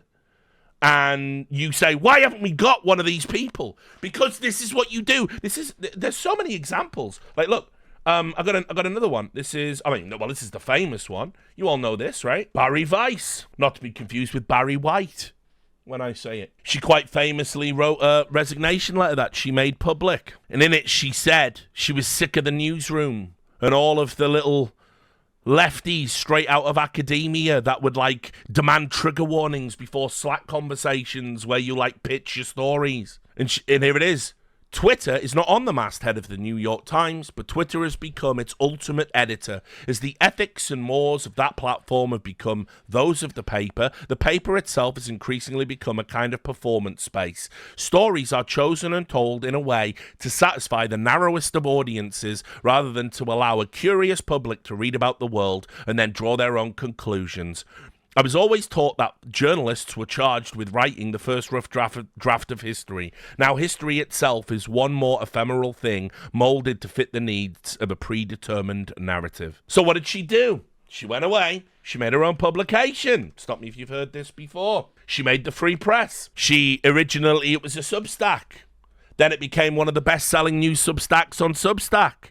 Then she was able to spin it up and start hiring people, start having regular contributors like Douglas Murray, Niall Ferguson, Eli Lake, Abigail Schreier. All of these people here are regular contributors to what is now a publication, one of the biggest news publications on the Substack platform. And what do? They go, oh, it's right-wing propaganda. Don't listen to the Free Press. Fuck the Free Press. It's doing better probably than most of these websites for the big news publications. You could have had this. This could be you. You push these people out, and then when they succeed, you don't go, maybe our messaging is off. You go, well, that just means there's more fascists in America. This is a Jewish woman, by the way, running this publication. And people have called her, again, right-wing, fascist, all of this stuff. Obviously, recently, you had this one. NBC again. They tried to bring in a Republican voice. They thought Ronna McDaniel would have been a good opportunity. She was the former chairperson of the Republican Party. Probably has a lot of connections. Probably has a lot of insight. We're still doing that party-to-media pipeline that became very popular in the Obama years. They agreed her contract, agreed to hire her. Then people literally went on air on their news network to complain and say, we can't have her here. She's an election denier. She supported Trump's views on the 2020 election, so we can't have her here. Oh, okay. And then you wonder why you're sat there on election day crying, bewildered at losing the election. Because the people who could have told you exactly what was coming, they're not in your newsrooms. You push them away. You push them out. And unfortunately, what they've got to say, it just resonates more. Now, let's have some levity. Clay Travis today put together it was America 2100. They put together a supercut of MSNBC's election coverage. We get to slowly watch all of our favourite anchors, I said anchor, from that network, descend into madness. Anticipation, all the excitement, all the anxiety, all the doom scrolling, all the manic refreshing of polling averages. It has all been leading to this hour. And we know you have every choice in the world for where to spend tonight. So we're really grateful that you're spending it with us. And we hope you'll be with us through the duration. How's everybody doing? First time voting? Yes. How you feeling? Good. You guys doing okay too? Yes, we're doing great. Kamalala.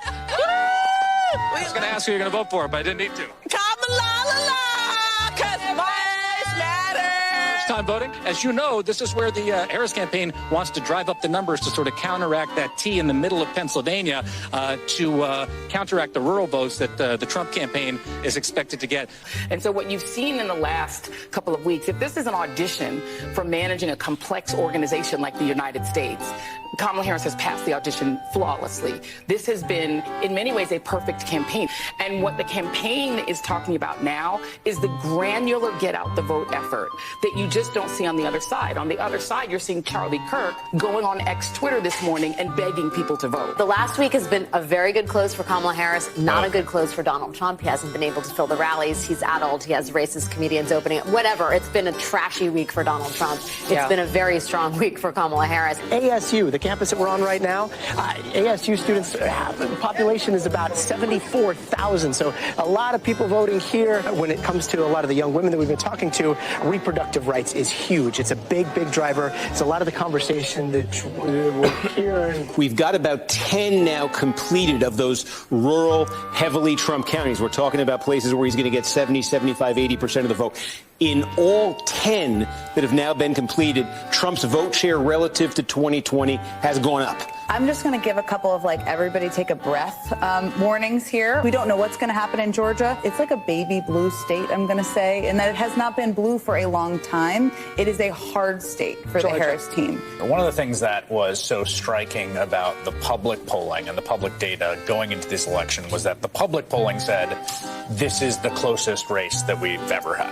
Yeah. Basically. I mean, that was the consensus view. And there was a real question about, well, maybe the public polling's wrong, and maybe it's going to miss a few points in one direction or another. We don't know at this point. It's very early in the evening.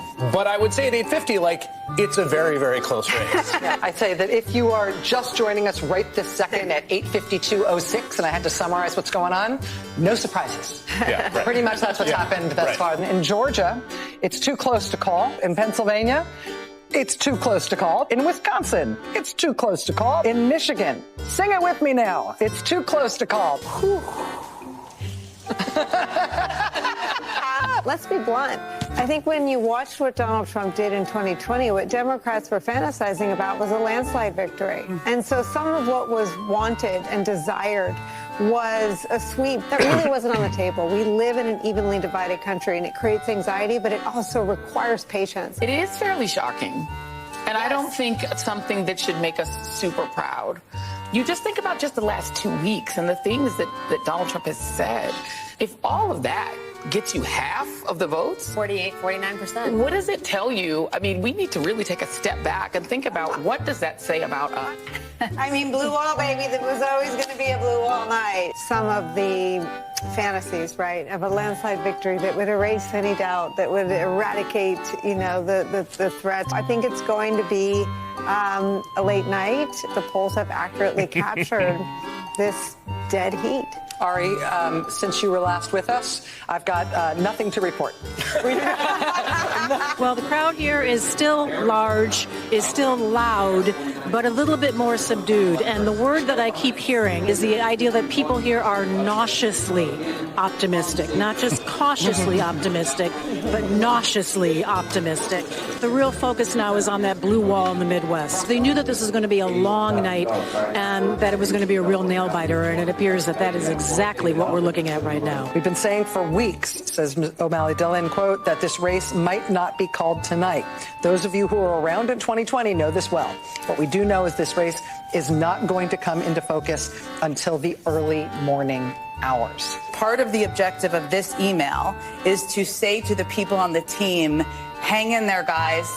It's not over. We're still getting votes in. We still need to keep talking to people, keep people in lines, tell your grandma it's going to be okay. We now have an NBC News call in the first one, Joy. North Carolina called for Donald Trump. Yep, and so it was, We now have all the vote in Luzerne County. Donald Trump is going to win this by a little bit more than 21 points. 4 years ago, it was 14. We also saw him make those gains in Lackawanna County right next door earlier tonight. Democrats wanted more of a Trump drop-off here. They don't get it in Lebanon County tonight. In 2020, Joe Biden won here by essentially 27 points. Sits at about 24.5. In Chester County, more significant drop-off for Harris from Biden. Next door in Montgomery County, Harris is now running a point behind where Joe Biden finished in this county. Biden won this by 4.5 points in 2020. Trump has now taken the lead in Bucks County. NBC News now projects that in the battleground state of Georgia in the presidential race, Donald Trump has prevailed. The Republican Party will control the United States Senate. This is live from Howard University in Washington, D.C. We still have votes to count. We sure We do. still have states that have not been called yet. We will continue overnight to fight to make sure that every vote is counted. Thank you all. A short and to-the-point statement from Cedric Richmond, the Harris campaign co-chair. You now see them turn as one to start to leave the grounds. The evening was getting increasingly somber as people realized what this map is looking like. They turned off the TV set and just piped up the music because the room was starting to get increasingly somber. You know, we always knew it was going to be down to the blue wall, and the blue wall is still uncalled at this point. But it sounds like the Harris campaign is sort of keeping things tight in terms of whether or not they're going to string people along into thinking this is going to happen. What they went to that venue tonight hoping to see and witness was a historic election of Kamala Harris to the presidency, was the end of the Trump era as they knew it. And so we don't know the outcome yet, but that is not what they are receiving, and they are being told to go home and wait till tomorrow. And nothing that was true yesterday about how flawlessly this campaign was run is not true now. I mean, this really was an historic, flawlessly run campaign. Queen Latifah never endorses anyone. She came out and endorsed. You know, She had Queen Latifah, guys. She had every prominent celebrity voice. She had the Swifties. She had the Beehive. Like, you could not have run a better campaign. In Western Europe and in the UK and in the Middle East, people are waking up to this. Oh, and they are. I've gotten people from Western Europe who are extraordinarily alarmed and terrified. May I reiterate, there are 2 of the 7 swing states that have been called by NBC News right now, which is Georgia and North Carolina. None of the other 5 states have been called at this point. You can see this is the battleground states, Pennsylvania, Michigan, and Wisconsin, the so-called blue wall. None of those states called by NBC News. In the swing state of Pennsylvania, NBC News now projects that presidential contest has been won by Donald Trump. It presents an insurmountable future here for Kamala Harris and for the Democratic ticket. Let's watch as Trump takes the stage in Palm Beach, Florida.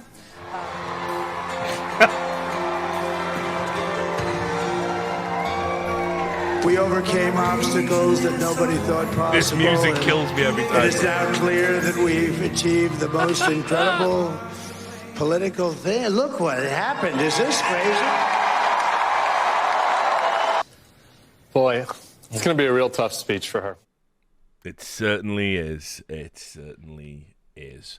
So anyway, look, obviously it's always just fun to see that kind of stuff because, to illustrate the point, what do you think they would have benefited from having, maybe a Megyn Kelly still in there to talk, intelligently and informed about, what Americans on her side of the aisle might be thinking? It would certainly have perhaps braced them for impact, wouldn't it, right? But no. Just keep doing it, guys. Keep doing it. So why can't we have a Joe Rogan on the left? That's the narrative. Now, I'm going to let you in on a little secret. We're moving into the second part now of why this is a really stupid narrative, and the people who repeat it are grifters. The reason people are saying we need a Joe Rogan on the left isn't because there isn't a Joe Rogan on the left, not because Joe Rogan won't platform leftists. It's not because they don't have huge podcasting networks anyway. It's because they want to be the Joe Rogan of the left. And a number of people who've peddled this absolute garbage, they all have their own ulterior motives, essentially. And so I'm going to pick out 2 grifters that I can't abide. And they're part of the problem. They have huge leftist podcasting networks, but they just serve up culture war grifter slop. And yet they're very invested, apparently, in, wow, why don't we have a Joe Rogan on the left? Well, people are just getting bloody low information. They're just low information voters. All right, let's have a look. Let's check out 2. First up, let's have my favorite, David Pakman. And David Pakman thinks that people are morons, right? He must. Because I've seen him do this a number of times. Like, whenever he loses subscribers, like it's just YouTube, like cleaning out bot accounts, or sometimes you put a video out, people go, oh, it gets recommended. People go, oh, I'm still subscribed to that dickhead. I'm just unsubscribing. I don't want to see that shit. Some people click on the don't recommend again button on YouTube. It's just how it goes sometimes. But because he thinks he's so fucking righteous and intelligent and his content is so good, he thinks line must always go up. It's the fundamental democratic problem, right? No, it's other people who are the issue. Something must be happening to me. Now, I've watched him on a number of occasions whenever he loses subscribers. He says, am I being shadow banned? Am I being suppressed? No, my friend, you're exactly the kind of culture war grifter slop YouTube thrives on, and you're not only not being suppressed, you're being pushed and recommended. By the way, they do it for right-wing people as well, but David Pakman is more likely to get recommended than Steve Crowder, as incredible as that might be to perceive, you know, all things considered. So, anyway, he always does this. If he loses subs, it's because YouTube is suppressing him. If he doesn't get a lot of views on a video, he'll post like, I think we're being shadow banned. Yeah, because you're just so important to the American political landscape with your fucking freezing cold takes served up to an audience of morons that just believe everything you say. Yeah, you're definitely the kind of person Republicans would want to take down. And so he lost. Get ready for it, guys. 5,000 subs on the day that Trump got elected. Now, I actually think there's a pretty good reason to unsubscribe from this culture war grifter slop, and that is that all the lefty grifters have been telling you in the run-up to the election, Trump's going to lose, Trump's going to lose, Trump's going to lose, Trump's going to lose, Kamala's going to win in a landslide, fascism's going to be over, Trump can't win, blah, blah, blah. They've told you all of this. They haven't even prepared you for the reality you wake up to. Right? So here's his video, where what he actually says is, basically, if you want to become part of the resistance, you must subscribe to David Pakman. This morning, we had lost 5,000 YouTube subscribers compared to where we were last night. Now, the first thing I thought was, 5,000. Is this a glitch? We've been on YouTube for 15 years or something like that, and subscribers always just go up. They just never go down. They go up. Never. Is something wrong with my channel? Is someone attacking my channel? What's going on? So I started texting. So, to be clear, his first thought after losing 5,000 subs, I've already told you on this stream, repeated it, it's happened to me on multiple occasions where I've lost thousands overnight, right? Let's not forget, do you remember when I was on 116,000 subscribers on my YouTube channel for like 4 years? I gained 3,000 subs in like 5 years, right? And people were literally emailing me every day going, I'm being unsubscribed, I'm being unsubscribed. And YouTube were going, we would never unsubscribe anyone from a channel. It's happened to, hundreds of thousands of people, anecdotally, right? Not on my channel, but obviously across all of YouTube, probably millions. I know multiple people who got unsubscribed multiple times from my channel. They resubscribed. But that's not happening anymore. YouTube has stopped doing that. It's probably was some byproduct of lefty dickheads pressing buttons and pulling levers behind the scenes. Combine that with the adpocalypse, right? Maybe certain channels they were trying to nudge you from by secretly unsubscribing you. It'll probably come out in a court case 10 years from now that was just something that they did on certain channels. It was a way to stifle growth. I believe YouTube would do this for some channels, right? But as somebody that just was static and having all that happen to their channel, you never saw me make a video like, am I being attacked? What's happening? The man is suppressing me. We just used to laugh about it. I've got no right to have 1 million subs, right? My line doesn't have to keep going up, but his has to, because he's righteous and he's right, and he definitely doesn't just serve up lukewarm culture war slop to his audience, right? He's got very informed, intelligent opinions. He would never peddle misinformation or use hyperbole, right? So his line, so he must have been being attacked, but he was in for a rude awakening. And I texted Brian Tyler Cohen, and I texted Tyler Cohen and Brian Cohen and Brian Tyler, all of them. I texted all of them. I texted Jesse Dollemore. I texted Luke Beasley and Farron Cousins and Sam Cedar. And every single one of our channels since last night is hemorrhaging subscribers. What is it that is going on? Here is a graphic. As you can see, subscribers just go up, up, up, up, and they are down. It is not just YouTube subscribers. we are seeing record cancellations of paid memberships. Record cancellations. These are the people that keep the show running.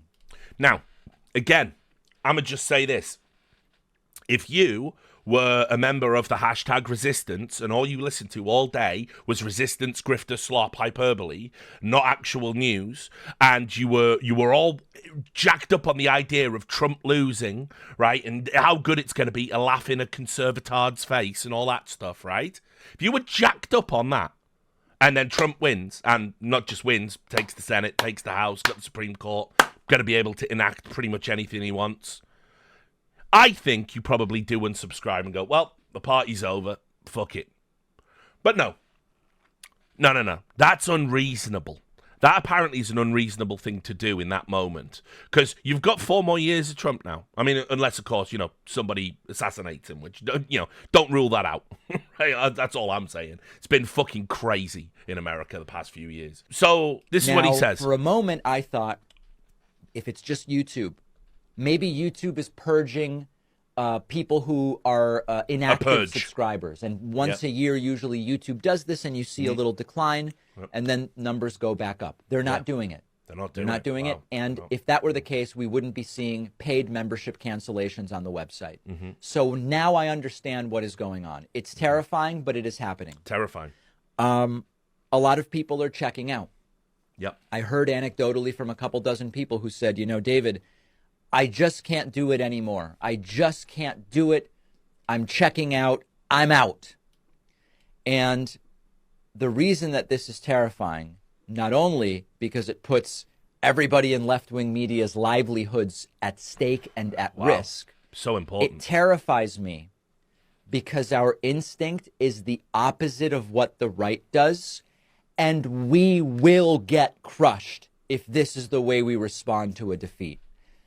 So, again, what he's doing here, just in case you can't see the grift, he's telling you that if you don't subscribe to him, the mighty David Pakman, who will give you only the finest news, and not total hyperbole, and not culture war slop, but actual stuff you need to know to be an informed voter, if you don't subscribe to him, leftists, Democrats, they're destroyed. They're going to be destroyed. They'll get crushed. And they get crushed because you know what the right wing, the evil right wing do?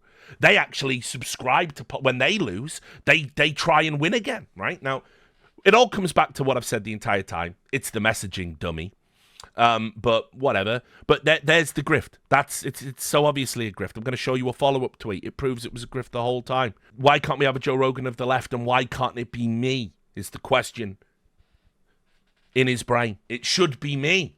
Am I not a charismatic, informed person? Why can't it be me? Me. And so you must subscribe. You must fight. You must resist. The only way to do that is follow my YouTube channel for more culture war slop.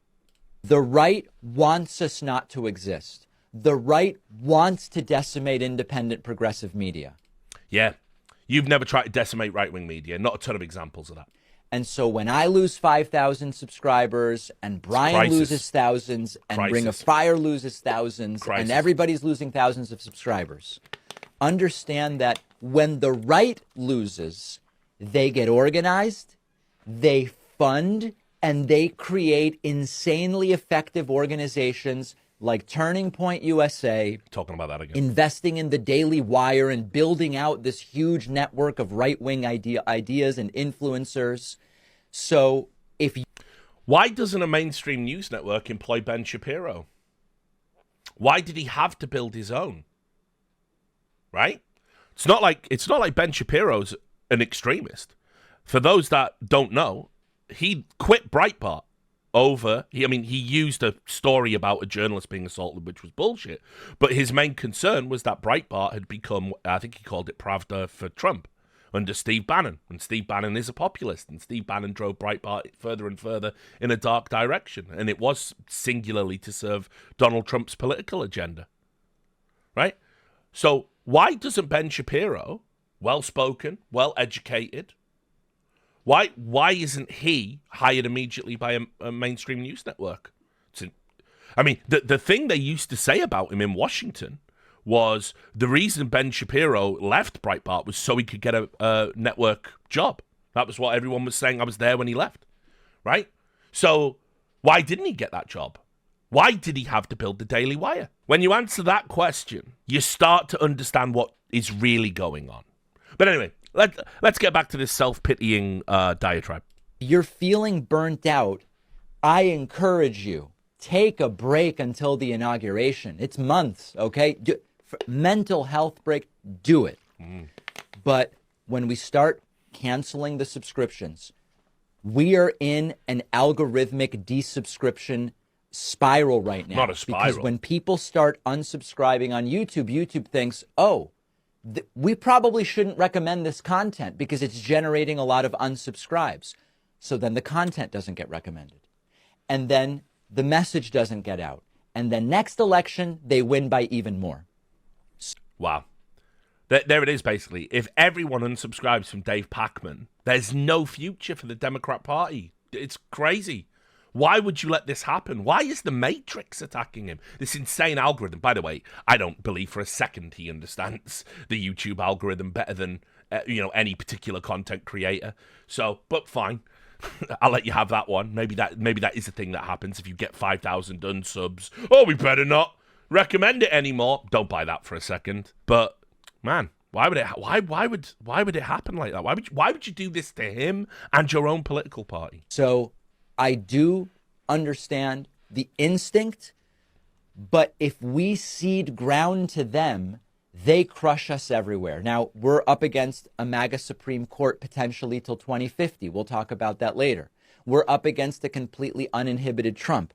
I actually have an entire chapter in my forthcoming book, The Echo Machine. Oh, you're plugging a book? Oh, my bad. I thought you were a grifter. Sorry. He's plugging his self-published book because 5,000 subs unsubscribed. Now, remember, this is about fighting for democracy. I've got a chapter about it in my book, actually. And the best way to read it is with a nice mug of cocoa out of my Dave Pacman mugs. Fuck me, grift harder. About exactly this. It's the introduction. In the introduction, I explain how it's disgusting to me that when you engage in politics, you can't just find solutions. First, you've got to convince people climate change is even happening. You can't just find solutions because half the country doesn't even accept the science of vaccines.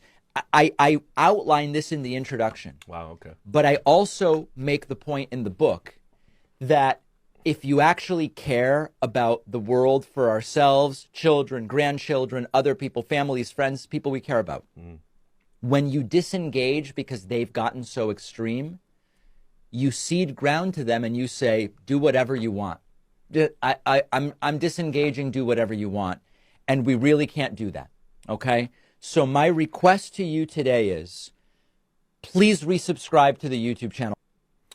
There it is. Right, so, anyway, a few rightoids picked this up to have a laugh at Dave Pacman. I'm aware of the irony of me saying that because I am indeed, well, I'm not laughing at him. I'm explicitly calling him a shitlib grifter, and we're going to get into that more in a second. But he did a follow-up tweet, right? And this is, again, how you know exactly what he was doing. It's got nothing to do with the cause or the message. It's got nothing to do with informing people. It's just got everything to do with my line must go up. I must be bigger. I must have more influence. I must be seen as a serious political commentator. And as I said, we're going to take a look at his content, and it's trash.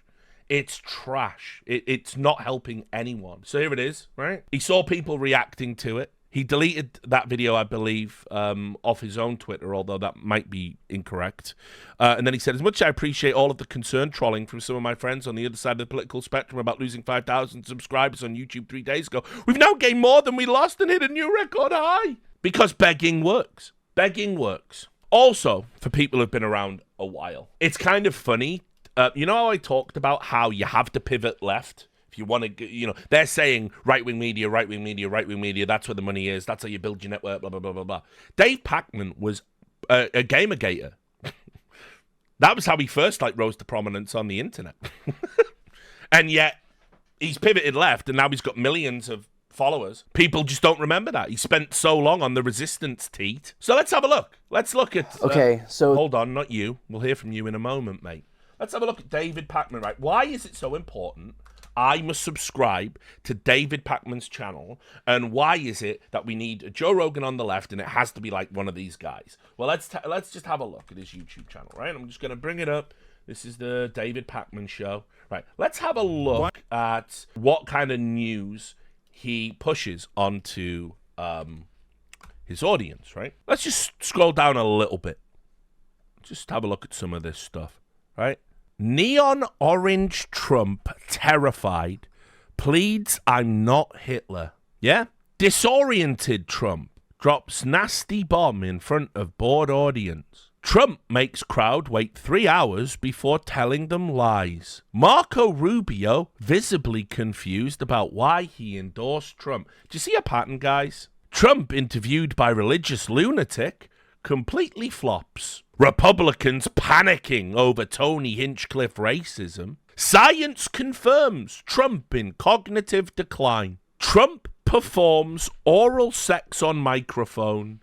Crowd shocked. Trump gives up. Destroys his own campaign in brutal collapse. This is absolute fucking garbage. This is garbage for morons, and only a moron could actually conceive to create this. This is shit. This is exactly why people check out. Oh, this is what would pass for a Joe Rogan at the left. Is it should be garbage like this. This is just brain rot. This is brain rot. And the people who, by the way, let's just look. 2.65 million subscribers. And what you will notice is these views, when on the brain rot, like, dude, this should tell you a fucking story. Like, Tucker Carlson said some crazy shit recently, right? He said, we don't know how nuclear energy was made. And it must have come from demons, right? Which is mental, and also claims to have been attacked by a demon and that he believes in demons. Now, generally, where I'm from, when people say shit like that, they get sectioned, right? But here's the thing. Tucker Carlson saying that is just funny. It's not politically relevant. Doesn't make any difference. Tucker Carlson, utter moron, doesn't know how nuclear energy got made. Well, I'll get on with my day. He decided this was big news and put a video, Tucker Carlson mental illness, says he was attacked by a demon in his bed. Now, you can see the appetite for that is very small. Culture war slop's on the way out, guys. People have seen it now. You've been doing it for 10, 12 years. People just don't like it. Why don't you produce a news and why don't you actually get real news and break it down and, you know, be fair and balanced and look at the numbers? Instead, here's a clip of Tucker Carlson saying he was attacked by a demon, and these are Republicans, and Republicans believe this, and they believe, and this is why Republicans are bad, and this is why you should vote Democrat. Remember to subscribe to Dave Pakman. Here's my book, Why Tucker Carlson is Mentally Ill. It's self-published. Please buy it. Like, what? Fuck this, guys. This is trash. This is like, these are your media figures? And you're crying about why you can't produce a Joe Rogan? This guy makes Tim Pool look fucking informed. Maybe not. I mean, is there a difference between this type of language and screaming, Civil War, Civil War, Civil War? We're having a civil... I'm still waiting on the Civil War that he's been screeching about for fucking 10 years. Civil War! Right? And then look at that. Pathetic George Bush breaks silence to congratulate Trump. You do realise George Bush was worse than Trump ever was. You do realise Bush was called Hitler for 8 years. You do realise he's a Republican. What is the framing for this? If George Bush, by the way, and this is what I mean about it being slop, if George Bush comes out and says, it's a dark day for democracy that Donald Trump won the election, courageous George Bush breaks silence to condemn fascist Trump. And this grifter would say the exact fucking inverse of everything he's saying about Bush. It's just utter slop. How many videos a day? I mean, he's putting them out now. Look at this. Like, look at it's just shit. This is trash, okay? Now, another person that I'm just going to show you because you're going to see a lot of him. Brian Tyler Cohen. He has a podcast called No Lie. He's been on the Enemy of the People podcast I used to do, where he's like constantly getting caught with community notes and putting out bullshit. More just culture war, grifter slop, he was also deeply concerned about, what are we going to do? Okay, so this is not the video that I wanted to be making today. I know a lot of you right now are scared and despairing and confused and exhausted. That's okay, you're right to feel that way. I know pretty much all of us were shocked by the results. We're obviously going to spend the next few days and weeks and months, I'm sure, autopsying what happened, and there's going to be the usual finger pointing from people who are going to say that they knew better. But to be honest, I think that the Harris campaign did run the best campaign they could have possibly run, given the circumstances. I also think that, more broadly, there are a lot of massive structural disadvantages that Democrats are contending with right now that, in retrospect, made winning this election very difficult. It just couldn't be done. All of the structures just against Democrats. It's just so hard for you guys. I mean, again, if you just had a winning message and started it 2 years ago, you breezed this election, and then we just never have to deal with Trump's insanity anymore. But no, you refuse to do that. So, okay, here we all are. Trump's on you. It's not even on the people who voted for him.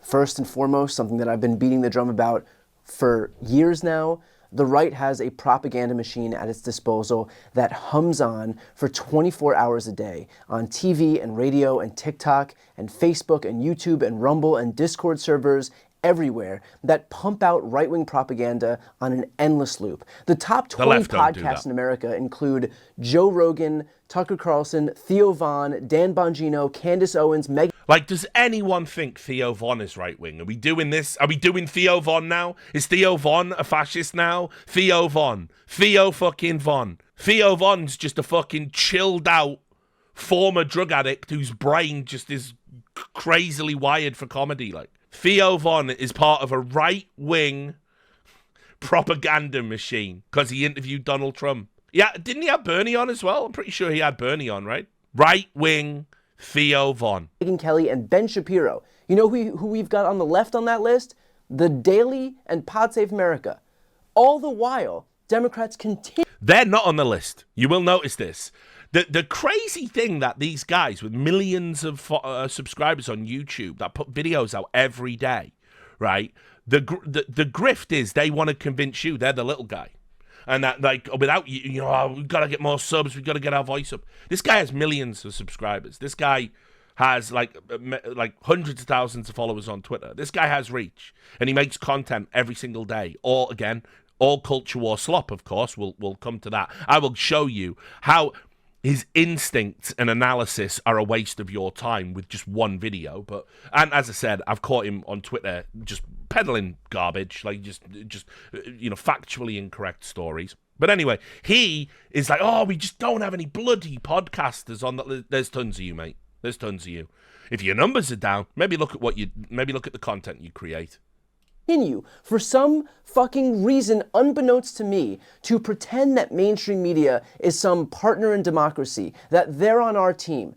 I don't know how much clearer I can say this. They are not on our team. Corporate media exists to serve its shareholders. It is a business before it's anything else, certainly before it's some protector of democracy. And yet still, our side has decided that when there's a big interview, go to mainstream media. When there's news, give it to mainstream media. Let's keep validating the same outlets that continuously undermine us at every single turn. So his messaging is the New York Times, the Washington Post. Remember, the Washington Post even changed their masthead for the first time in its history. Democracy dies in darkness. New York Times, Washington Post, MSNBC, CNN under Zucker, right? All of those things undermine Democrats. Sometimes I have to beg politicians for interviews for my channel for months and months and months and months and still don't even hear back. Can you believe it? Can you believe a politician wouldn't want to sit down with Brian Tyler Cohen? Can you fucking believe it? Can you believe it? Can you believe that a politician wouldn't take one look at the culture war slop served up on your channel and go, probably going to give that a miss? And I'll just go on CNN again. Mental. Blows my mind. Why won't someone think about Brian Tyler Cohen? And yet, they'll fall over themselves to go talk to the New York Times. The same outlet that ran, 60 cover stories about Hillary's emails? That's who they need to confer more validation onto? That's who they need to Don't report reward about with politicians their time, doing with anything wrong, eyeballs? by the way. We desperately need a left-wing media ecosystem that rivals what they have on the right. And we desperately need our politicians and thought leaders to embrace that idea. The fact that they don't means that we will continue to lose people other than the same couple of million people who tune into mainstream media every day. People who, by the way, are already Democratic voters, already high information voters, and don't need any more persuading. That is not where the persuadable people are. Find people where they are, and until we do, we will keep losing to the right. Right, so okay. What's Brian Tyler Cohen doing to be persuadable? That seems a good question, right? His argument is we need to build a media arm, a media apparatus so we can reach undecided voters and be persuadable. Okay, Brian, I like that. I like that idea. Let's have a look at your channel, shall we? Let's take a look. Tune in. My name is Brian Tyler. Yep, very cool. Let's have a look, okay? Let's just go through some of this. Trump screwed with accidental confession ahead of election. Kamala scores huge endorsement from top Republican. Trump under new criminal investigation. That's 9 days ago. Trump makes fatal mistake, sinks himself in court.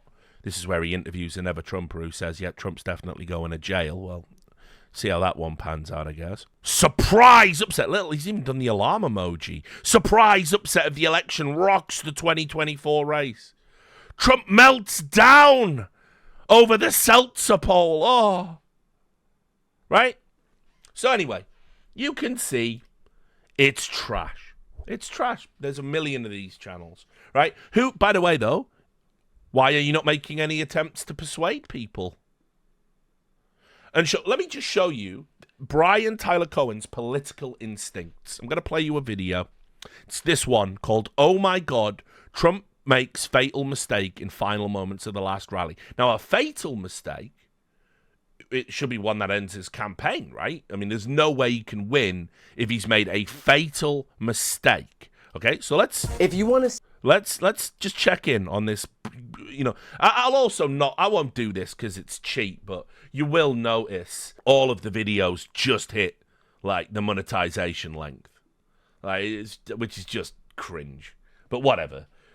They're like, oh, gotta get to like 10 minutes, you know, whatever. Let's just listen to it, though. Let's listen to it. Let's check in. What was the fatal mistake, bro? If you want to see absolute disaster, this is Donald Trump in the final moments of his final rally, deciding that the literal closing message of his campaign is to call Nancy Pelosi, one of the most respected and revered women in Washington, D.C.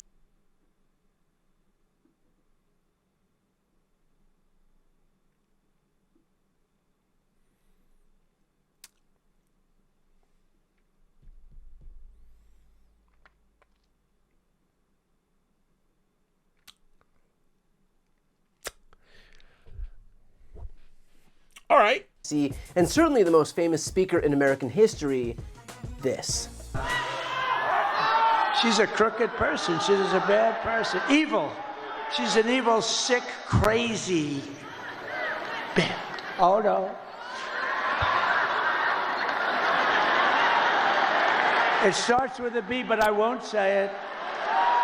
I want to say it.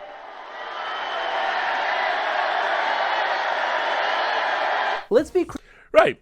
Now, just before we go into this next part, I would contend, right, and this is going to be a very controversial opinion, I would contend that the average American actually does think Nancy Pelosi is a bitch.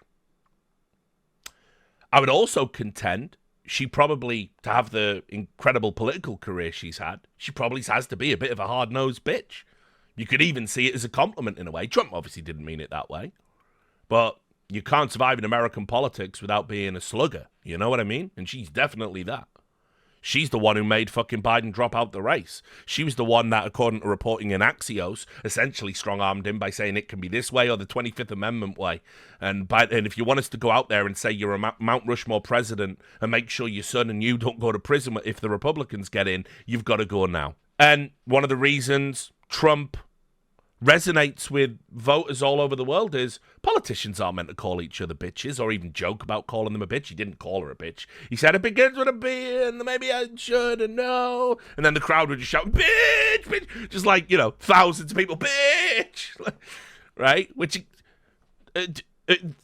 they look at that and they go, why? They don't ask, why is that happening? Why does that work? They just go, oh, that's terrible for norms. You shouldn't call your political opponents names. Now, let me tell you about Orange Hitler. Okay, right.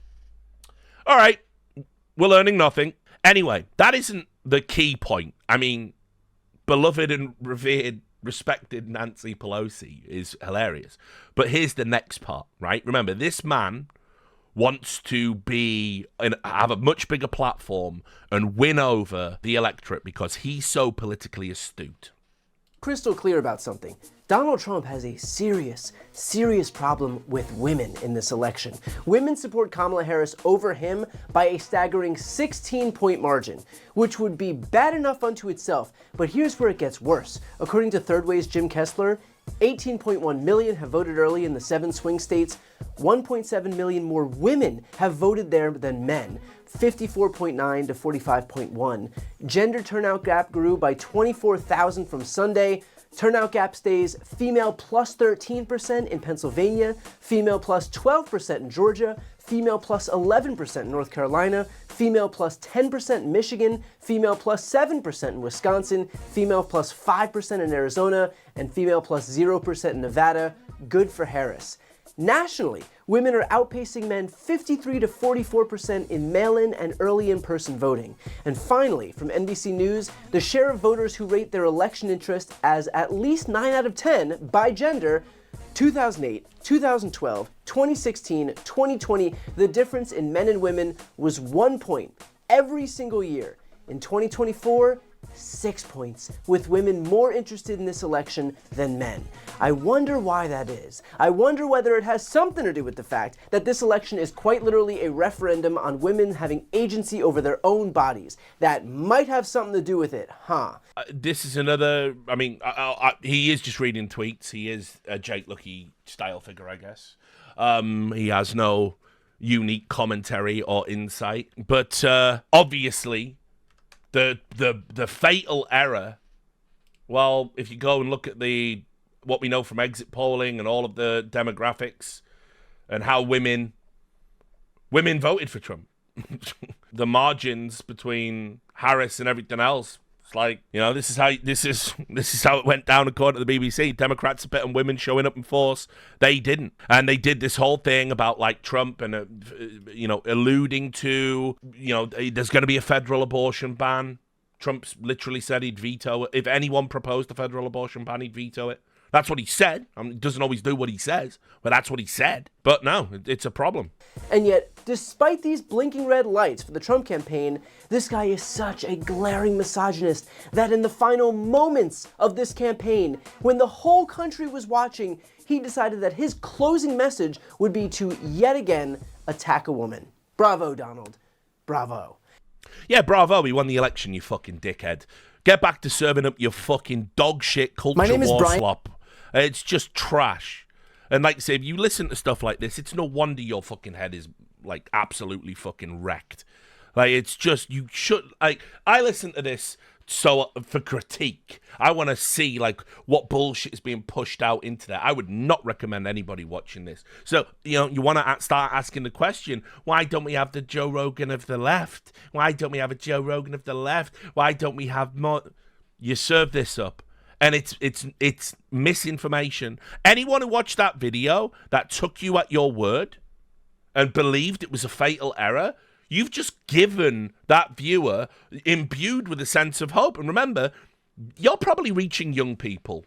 And I saw all of the videos of young people having those tantrums, self-harming, really despondent about the future, terrified. People are leaving America, threatening to leave America. I mean, we get that every time a Republican wins. People are committing suicide. Do you think maybe when you put a video out like that, it's kind of irresponsible? Do you think it's bad?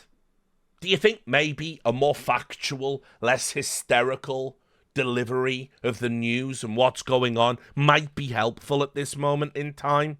I guess not. I'll leave in there. Obviously, the other one has been Pod Save America. And here it is. So Pod Save America is, again, another one of these hugely influential lefty podcasts that apparently don't exist. This is their YouTube, which it doesn't get as many views, but it was like the biggest, by comparison. But it was one of the biggest podcasts on like iTunes for politics for a long, long time. It's a long-running podcast. Let's just get into this is again their recap, and this is what I mean about like you don't get it, guys, and you're not going to get it until you look inward. On election night, or in this election. Sorry, who wants to start? Dan? Oh, thank you. You were about to speak, so I figured let's go. That was me trying not to speak, but we're going to get to this moment anyway, so here we are. I think you hit on the most important point, which is this is a brutal political environment. And this is the polling was telling us this for years now. Oh, 3/4 of voters think the country's on the wrong track. Yeah. 2/3 are unhappy with the economy. In the exit polling, 45% of voters said that their family's personal financial situation was worse off than it was 4 years ago. The incumbent president has an approval rating of about 40 or 41%. Those are all of the elements in which an incumbent party loses an election. And then you add to the fact that our nominee, who I believe ran an incredible campaign under incredibly difficult circumstances, has been the nominee for about 110 days, I think. It was introduced to the public as a largely unknown figure, despite being the Vice President of the United States, with 110 days to go against a presidential candidate, a former president who was running his third consecutive presidential election. He has been running for almost 10 years now straight, and she had to try to mount a campaign in 109 days. And the country shifted to the right across the board, right? If you want to know, by the way, why all these podcasters say she ran a flawless campaign, it's because they don't know what's going to happen to the Democrat Party right now, and you don't know where people are going to end up. And when you want to get access to a politician, you're going to go through a campaign manager, a press liaison. And so you can't say a campaign manager ran a shitty campaign in case they end up running someone else's campaign in the future or ending up in some other part of the institution, and that could be the person you've got to ask. By the way, these are all fucking, like, they're all talking to, like, journalists and lower level politicians and some Congress people and stuff like that. They make out they're like these outsiders doing like a fucking independent podcast. Jon Favreau, that definitely does not apply to, and certainly doesn't with this podcast. So this is why they all have to say the exact same line. Remember, it was a Kamala Harris com shop talking point that you mustn't criticize the campaign, and yet incredibly here we are watching all of this. We just want to be the great truth tellers and persuade people with good information, all saying the same thing. Weird how that works. And as you point out, in every state except Washington State and Utah, Donald Trump did better than he did in 2020. He cut the margins by double digits in places in like New York, New Jersey, Connecticut, Rhode Island, the bluest of states. Yeah, why? And so this is a very big thing, and there will be a ton of second guessing and nitpicking and all of that. But we have to recognize the political environment we're operating in and the changes in the country politically over the last 4 years. And it's really the changes have been going on since 2016, that we were able to win in 2020 by a tiny bit, but we've been moving in this direction for a while now, and it came home in a really brutal way. By a tiny bit, you mean the record number of votes cast in an American election ever. So, but okay. Last night. Tommy? Yeah, I think Dan put it well. The one thing I just wanted to tell folks is just I really want to know what happened, because I want to do some personal soul searching and the party to do soul searching to fix this and to do better next time. But I think we just have to tell everyone that we're going to do our best to sort through the information that's available, but it's kind of exit polls that are spotty at best. It's county by county data. And in a few months, there's going to be much more granular data that will almost certainly upend a whole bunch of the narratives that you see in the next few months about why Kamala Harris lost. Yes. And you're going to learn, and this is my bold prediction, you're going to learn it was the messaging. that it's actually you're just super unlikable, super preachy, super smug, super sneering. You're fucking white dudes for Harris. It's fucking, can you imagine a group, white dudes for Trump, by the way? Can you imagine what they would do with that? It's fucking... You're pigeonholing Americans into demographics. You're arguing about, which one did their part and which one didn't. Learn. Just learn. It's super easy. It's not that you need a Joe Rogan. It's not that you don't have the apparatus or the reach. And again, I'll just demonstrate this point. You're seeing the numbers that I'm showing you, right? On this culture war slop, this garbage, right? Then you have Theo Von, right? This is, hang on, let me show you this first, actually.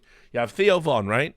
We just talked about how Theo Von's part of a right-wing propaganda operation now. Let's look at the numbers on his Bernie Sanders interview. 2.9 million views.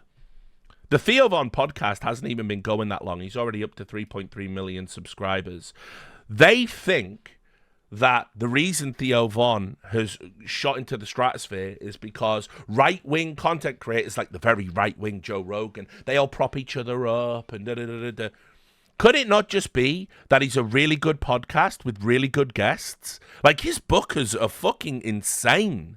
The people who book the Theo Von podcast, they get fucking mega guests. And so you don't need to create a Joe Rogan of the left or a Theo Von of the left even, which, again, spoiler, Theo Von, I imagine, is a very liberal and progressive person. You just go there because that's where the audience is, because those individuals aren't preachy, sermonizing, slimy grifters. And certainly not to the same degree as the two that I've just presented there. I mean, who's more authentic? David fucking Pacman using losing 5,000 subs as an opportunity to grift for more and sell a book, or Theo Von? No, Joe Rogan isn't a grifter. A grifter is somebody that, like, lies to your face to get something out of you. That's what a grift is. Joe Rogan doesn't have to. He's wealthy beyond his wildest dreams. He's literally got 2 of his dream jobs. He has the most successful podcast of all time. You might think he's a moron, but he's an authentic moron. People like authentic morons over educated grifters. Fact. Authenticity matters. That's all there is to it, guys. No great mystery. I'm a person, all right? I'm a person. Hard to believe. I've been out there in the world. I've traveled all over the world. Met all different people, all different cultures. Been doing it for decades, right? I'm a very affable person. Not that you'd believe it if you listen to Reddit. But I talk to people. I engage with people. I'm very honest. I'm an authentic version of myself. I'm not playing a character, right? When I'm not doing a show, it'd be a little bit more bombastic sometimes, a little bit more performative.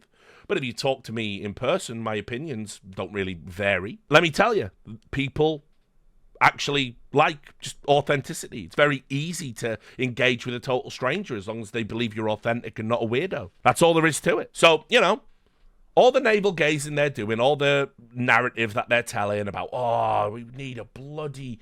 Why don't we have a left-wing Joe Rogan? Why? It's like, guys, you could have been on Joe Rogan the whole time, putting out your message. I saw a column that I think kind of just sums it up by Steve Krakauer, if you follow him.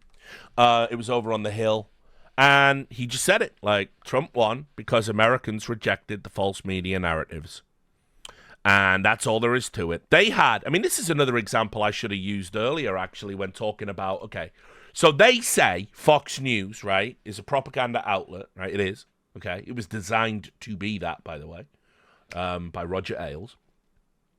And there's nothing like it in left media. The Atlantic. I'm going to fucking blow your mind today, right? And this is where I'm going to end this segment. I'm going to blow your mind, right? Remember, why don't people trust us? Why can't we build these institutions? So The Atlantic is edited by Jonah Goldberg, okay? But it's owned and operated by Steve Jobs' widow, who's a good personal friend of a lot of Democrats. It's dead Steve Jobs billions fund The Atlantic, essentially, right? And it's a shadow of what it used to be. And what did the Harris campaign on for? Like, literally, they repeated this for months. And I've maintained the entire time this is a lie. It was suckers and losers, suckers and losers, suckers and losers. Joe Biden came out, screamed suckers and losers so many times, right?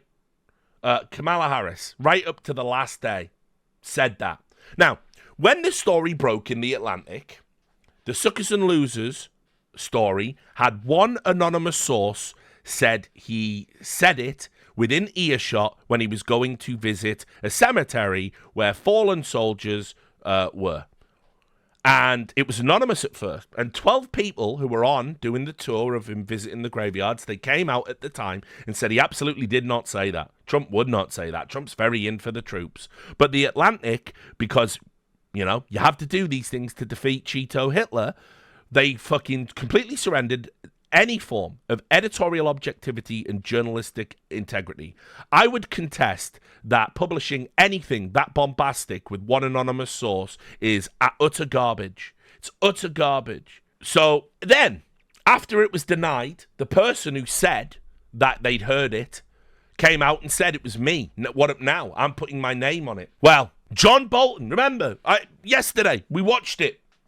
John, how dare you say that John Bolton would lie? He served. John Bolton says he didn't hear Trump insult fallen soldiers in France. Former White House National Security Advisor John Bolton said in comments published Friday he never heard President Trump refer to slain American soldiers buried at a French cemetery as losers and suckers after the allegations were made in a bombshell report published Thursday. He said he never said it. So where is the lie coming from? I don't understand it. I never understood that story. So that story was central to the messaging. So sorry, to go back to Steve Krakauer's report, right? It's like that came out years ago and it just got lost in the noise. And they've just been repeating it the entire time. And like, do you think Trump is for veterans more than any of the other presidential candidates? I just don't understand it. So there was the suckers and losers one over at The Atlantic. There was, The Atlantic repackaged another story as well. By the way, for context, John Bolton detests Donald Trump. He says he's a danger to the world, etc., etc. He said he didn't hear it. And yet, that's not the story. Because some general that he fired, I think, came out and put their name on it and said, no, we definitely did, like John Kelly or whatever his fucking name was. But it's like, your campaign message was a lie. Like, one of the central messages in the Biden-Harris campaign was a lie, where even Trump's detractors said it was a lie.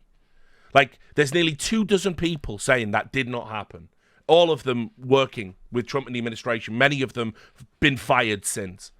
And so, yes, people rejected the media narratives because there's enough information now with social media to see when people are telling lies. It's all they had. And they went with that instead of, here's what we're going to do for veterans. Do you see the difference? Donald Trump said veterans are suckers and losers. Don't vote for him if you're a veteran. Why should I vote for you? Oh, well, we didn't call you suckers and losers. I'm going to need a little more than that. And so it's like, it's just, the answer's just right there in front of you. It's just right there. They can learn these lessons. So, just to show you as well how ridiculous the suckers and losers coverage was on The Atlantic, remember, owned by a wealthy Democrat, billions, and apparently only the right wing has this stuff. Like, so this was the original story, right? And remember, we've already seen John Bolton said it didn't happen, etc. This is Jeffrey Goldberg, the editor himself, put his name on it, right? Then, okay, well, that was 2020, right? It's 2020. It was denied in 2020. People, there it is, September 2020. People said it didn't happen in 2020. They span it again for 2024, right? They resurrected a story and they just ran this. Trump's denial of his own well-documented remarks is a tell. He can't even deny the lies. Like, it's mental, guys. Like, this is not... This is how a propaganda outlet functions. To say you don't have any of these things is absurd. This was a nothing story, spun whole cloth, because you can believe Donald Trump, who was a draft dodger, might not like soldiers. But there's a world of difference between not wanting to serve, which, by the way, who the fuck would? Not sending me to fucking Vietnam. I'll just take prison, actually. I'd totally dodge the draft. Is that bad? Don't want to kill a bunch of fucking strangers over some bullshit. He didn't do it for ideological reasons. He did it because he's fucking, he's a Nepo baby. But whatever. And here's a much more interesting framing that I would expect a curious news media to do, to be involved in. I mean, first, before we get that, right? Let me show you this. You'll enjoy this. This is how a propaganda news cycle works, guys. So it's a 2020 story being resurrected in 2024 because they're not actually campaigning on anything. The New York Times, right? They just did a fact check, right? Not long after this story came out, right? The 2024 retelling of the story. And look, it needs context. Okay, cool. The New York Times is actually going to fact check someone else in the media. And we're going to correct this propaganda. The quotes, losers and suckers, originate from an article published in The Atlantic in 2020 about June 2024, about former President Donald J. Trump's relationship to the military. He continues to dispute the reports. The article relied on anonymous sources, but many of the accounts have been corroborated by news outlets, including the New York Times and by John F. Kelly, a retired four-star Marine general who was Mr. Trump's White House chief of staff. Mr. Trump has emphatically denied making the remarks since the Atlantic article was published. Where's the context? Where's the actual fact check? Why haven't you published John Bolton denied it? He was there. Why haven't you published all the other people? Where is it? What is the point of saying something needs context if you won't provide any context? It's crazy to imply that there's no propaganda mechanism for the left. I just can't. I cannot process it. I cannot process it at all. Anyway, I'll just end this segment actually with this. If you want to read something good about the breakdown of Kamala Harris's campaign and why it went wrong, go over to The Spectator and read this by Stephen L. Miller. I recommend Stephen L. Miller's podcast. He's a great follow on Twitter. If you don't know him, he is the senpai of receipts for journalists. He is the king of that. And he wrote an article over on The Spectator called Kamala Harris Ran the Fire Festival of Campaigns. Right? It'll go down in American history as the stuff of legend. Enjoy the show. He's got a good turn of phrase about him, and I'll just read this, right? As it turns out, the Harris campaign wasn't run much differently to the Fire Festival. As reported in the Washington Examiner, the Harris campaign spent upwards of $6 figures to build a custom set for her appearance on the Call Me Daddy podcast, which only netted about 800,000 downloads. Meanwhile, Donald Trump appeared on Joe Rogan's podcast, and his interview has got more than 47 million views on YouTube. There were 7 swing state concerts that involved high-priced performers, Katy Perry, Lady Gaga, John Bon Jovi, Ricky Martin, and more, who seemingly ended up costing the Harris campaign more than $20 million on event production alone, and reportedly even more on paying the celebrities to appear. Even Oprah Winfrey charged the campaign $1 million just to show up. The campaign went so far into debt that the campaign was reportedly forced to scrap Canadian 90s indie pop singer Alanis Morissette to save money. The pop concert campaign strategy is said to have been the brainchild of a former Obama advisor on the campaign. What do they have to show for all of it? Well, the blue wall is gone. Harris suffered the worst political defeat since John McCain in 2008. The goal was to make Kamala Harris the smallest part of her own campaign and buoy it with millionaire celebrities at a time when ordinary Americans were being crushed by inflation at the grocery store. Now, campaign staff and vendors are leaking to media outlets that they're not even being paid, and even Donald Trump is offering to step in and pay them in a kind of brilliant troll move that Trump's campaign was built upon. While Harris was going broke paying movie stars and pop singers, Trump got more campaign leverage out of 3 hours on Joe Rogan and 30 minutes at McDonald's. And he's right, as he often is. These are the things you must think about. These are the things you must think about. It's got nothing to do with having a Joe Rogan on the left. It's got nothing to do with, we just don't have enough propaganda out there. It's got nothing to do. Oh, no incumbent could win in 2024. It was your messaging.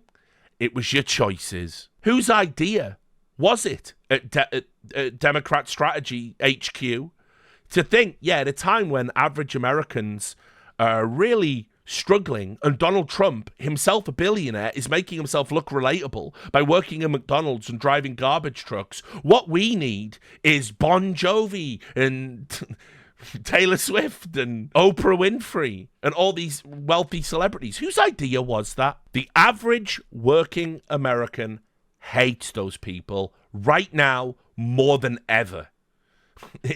Their endorsements were poison. Holy shit. But if only we had a Joe Rogan of the left, everything would have been okay.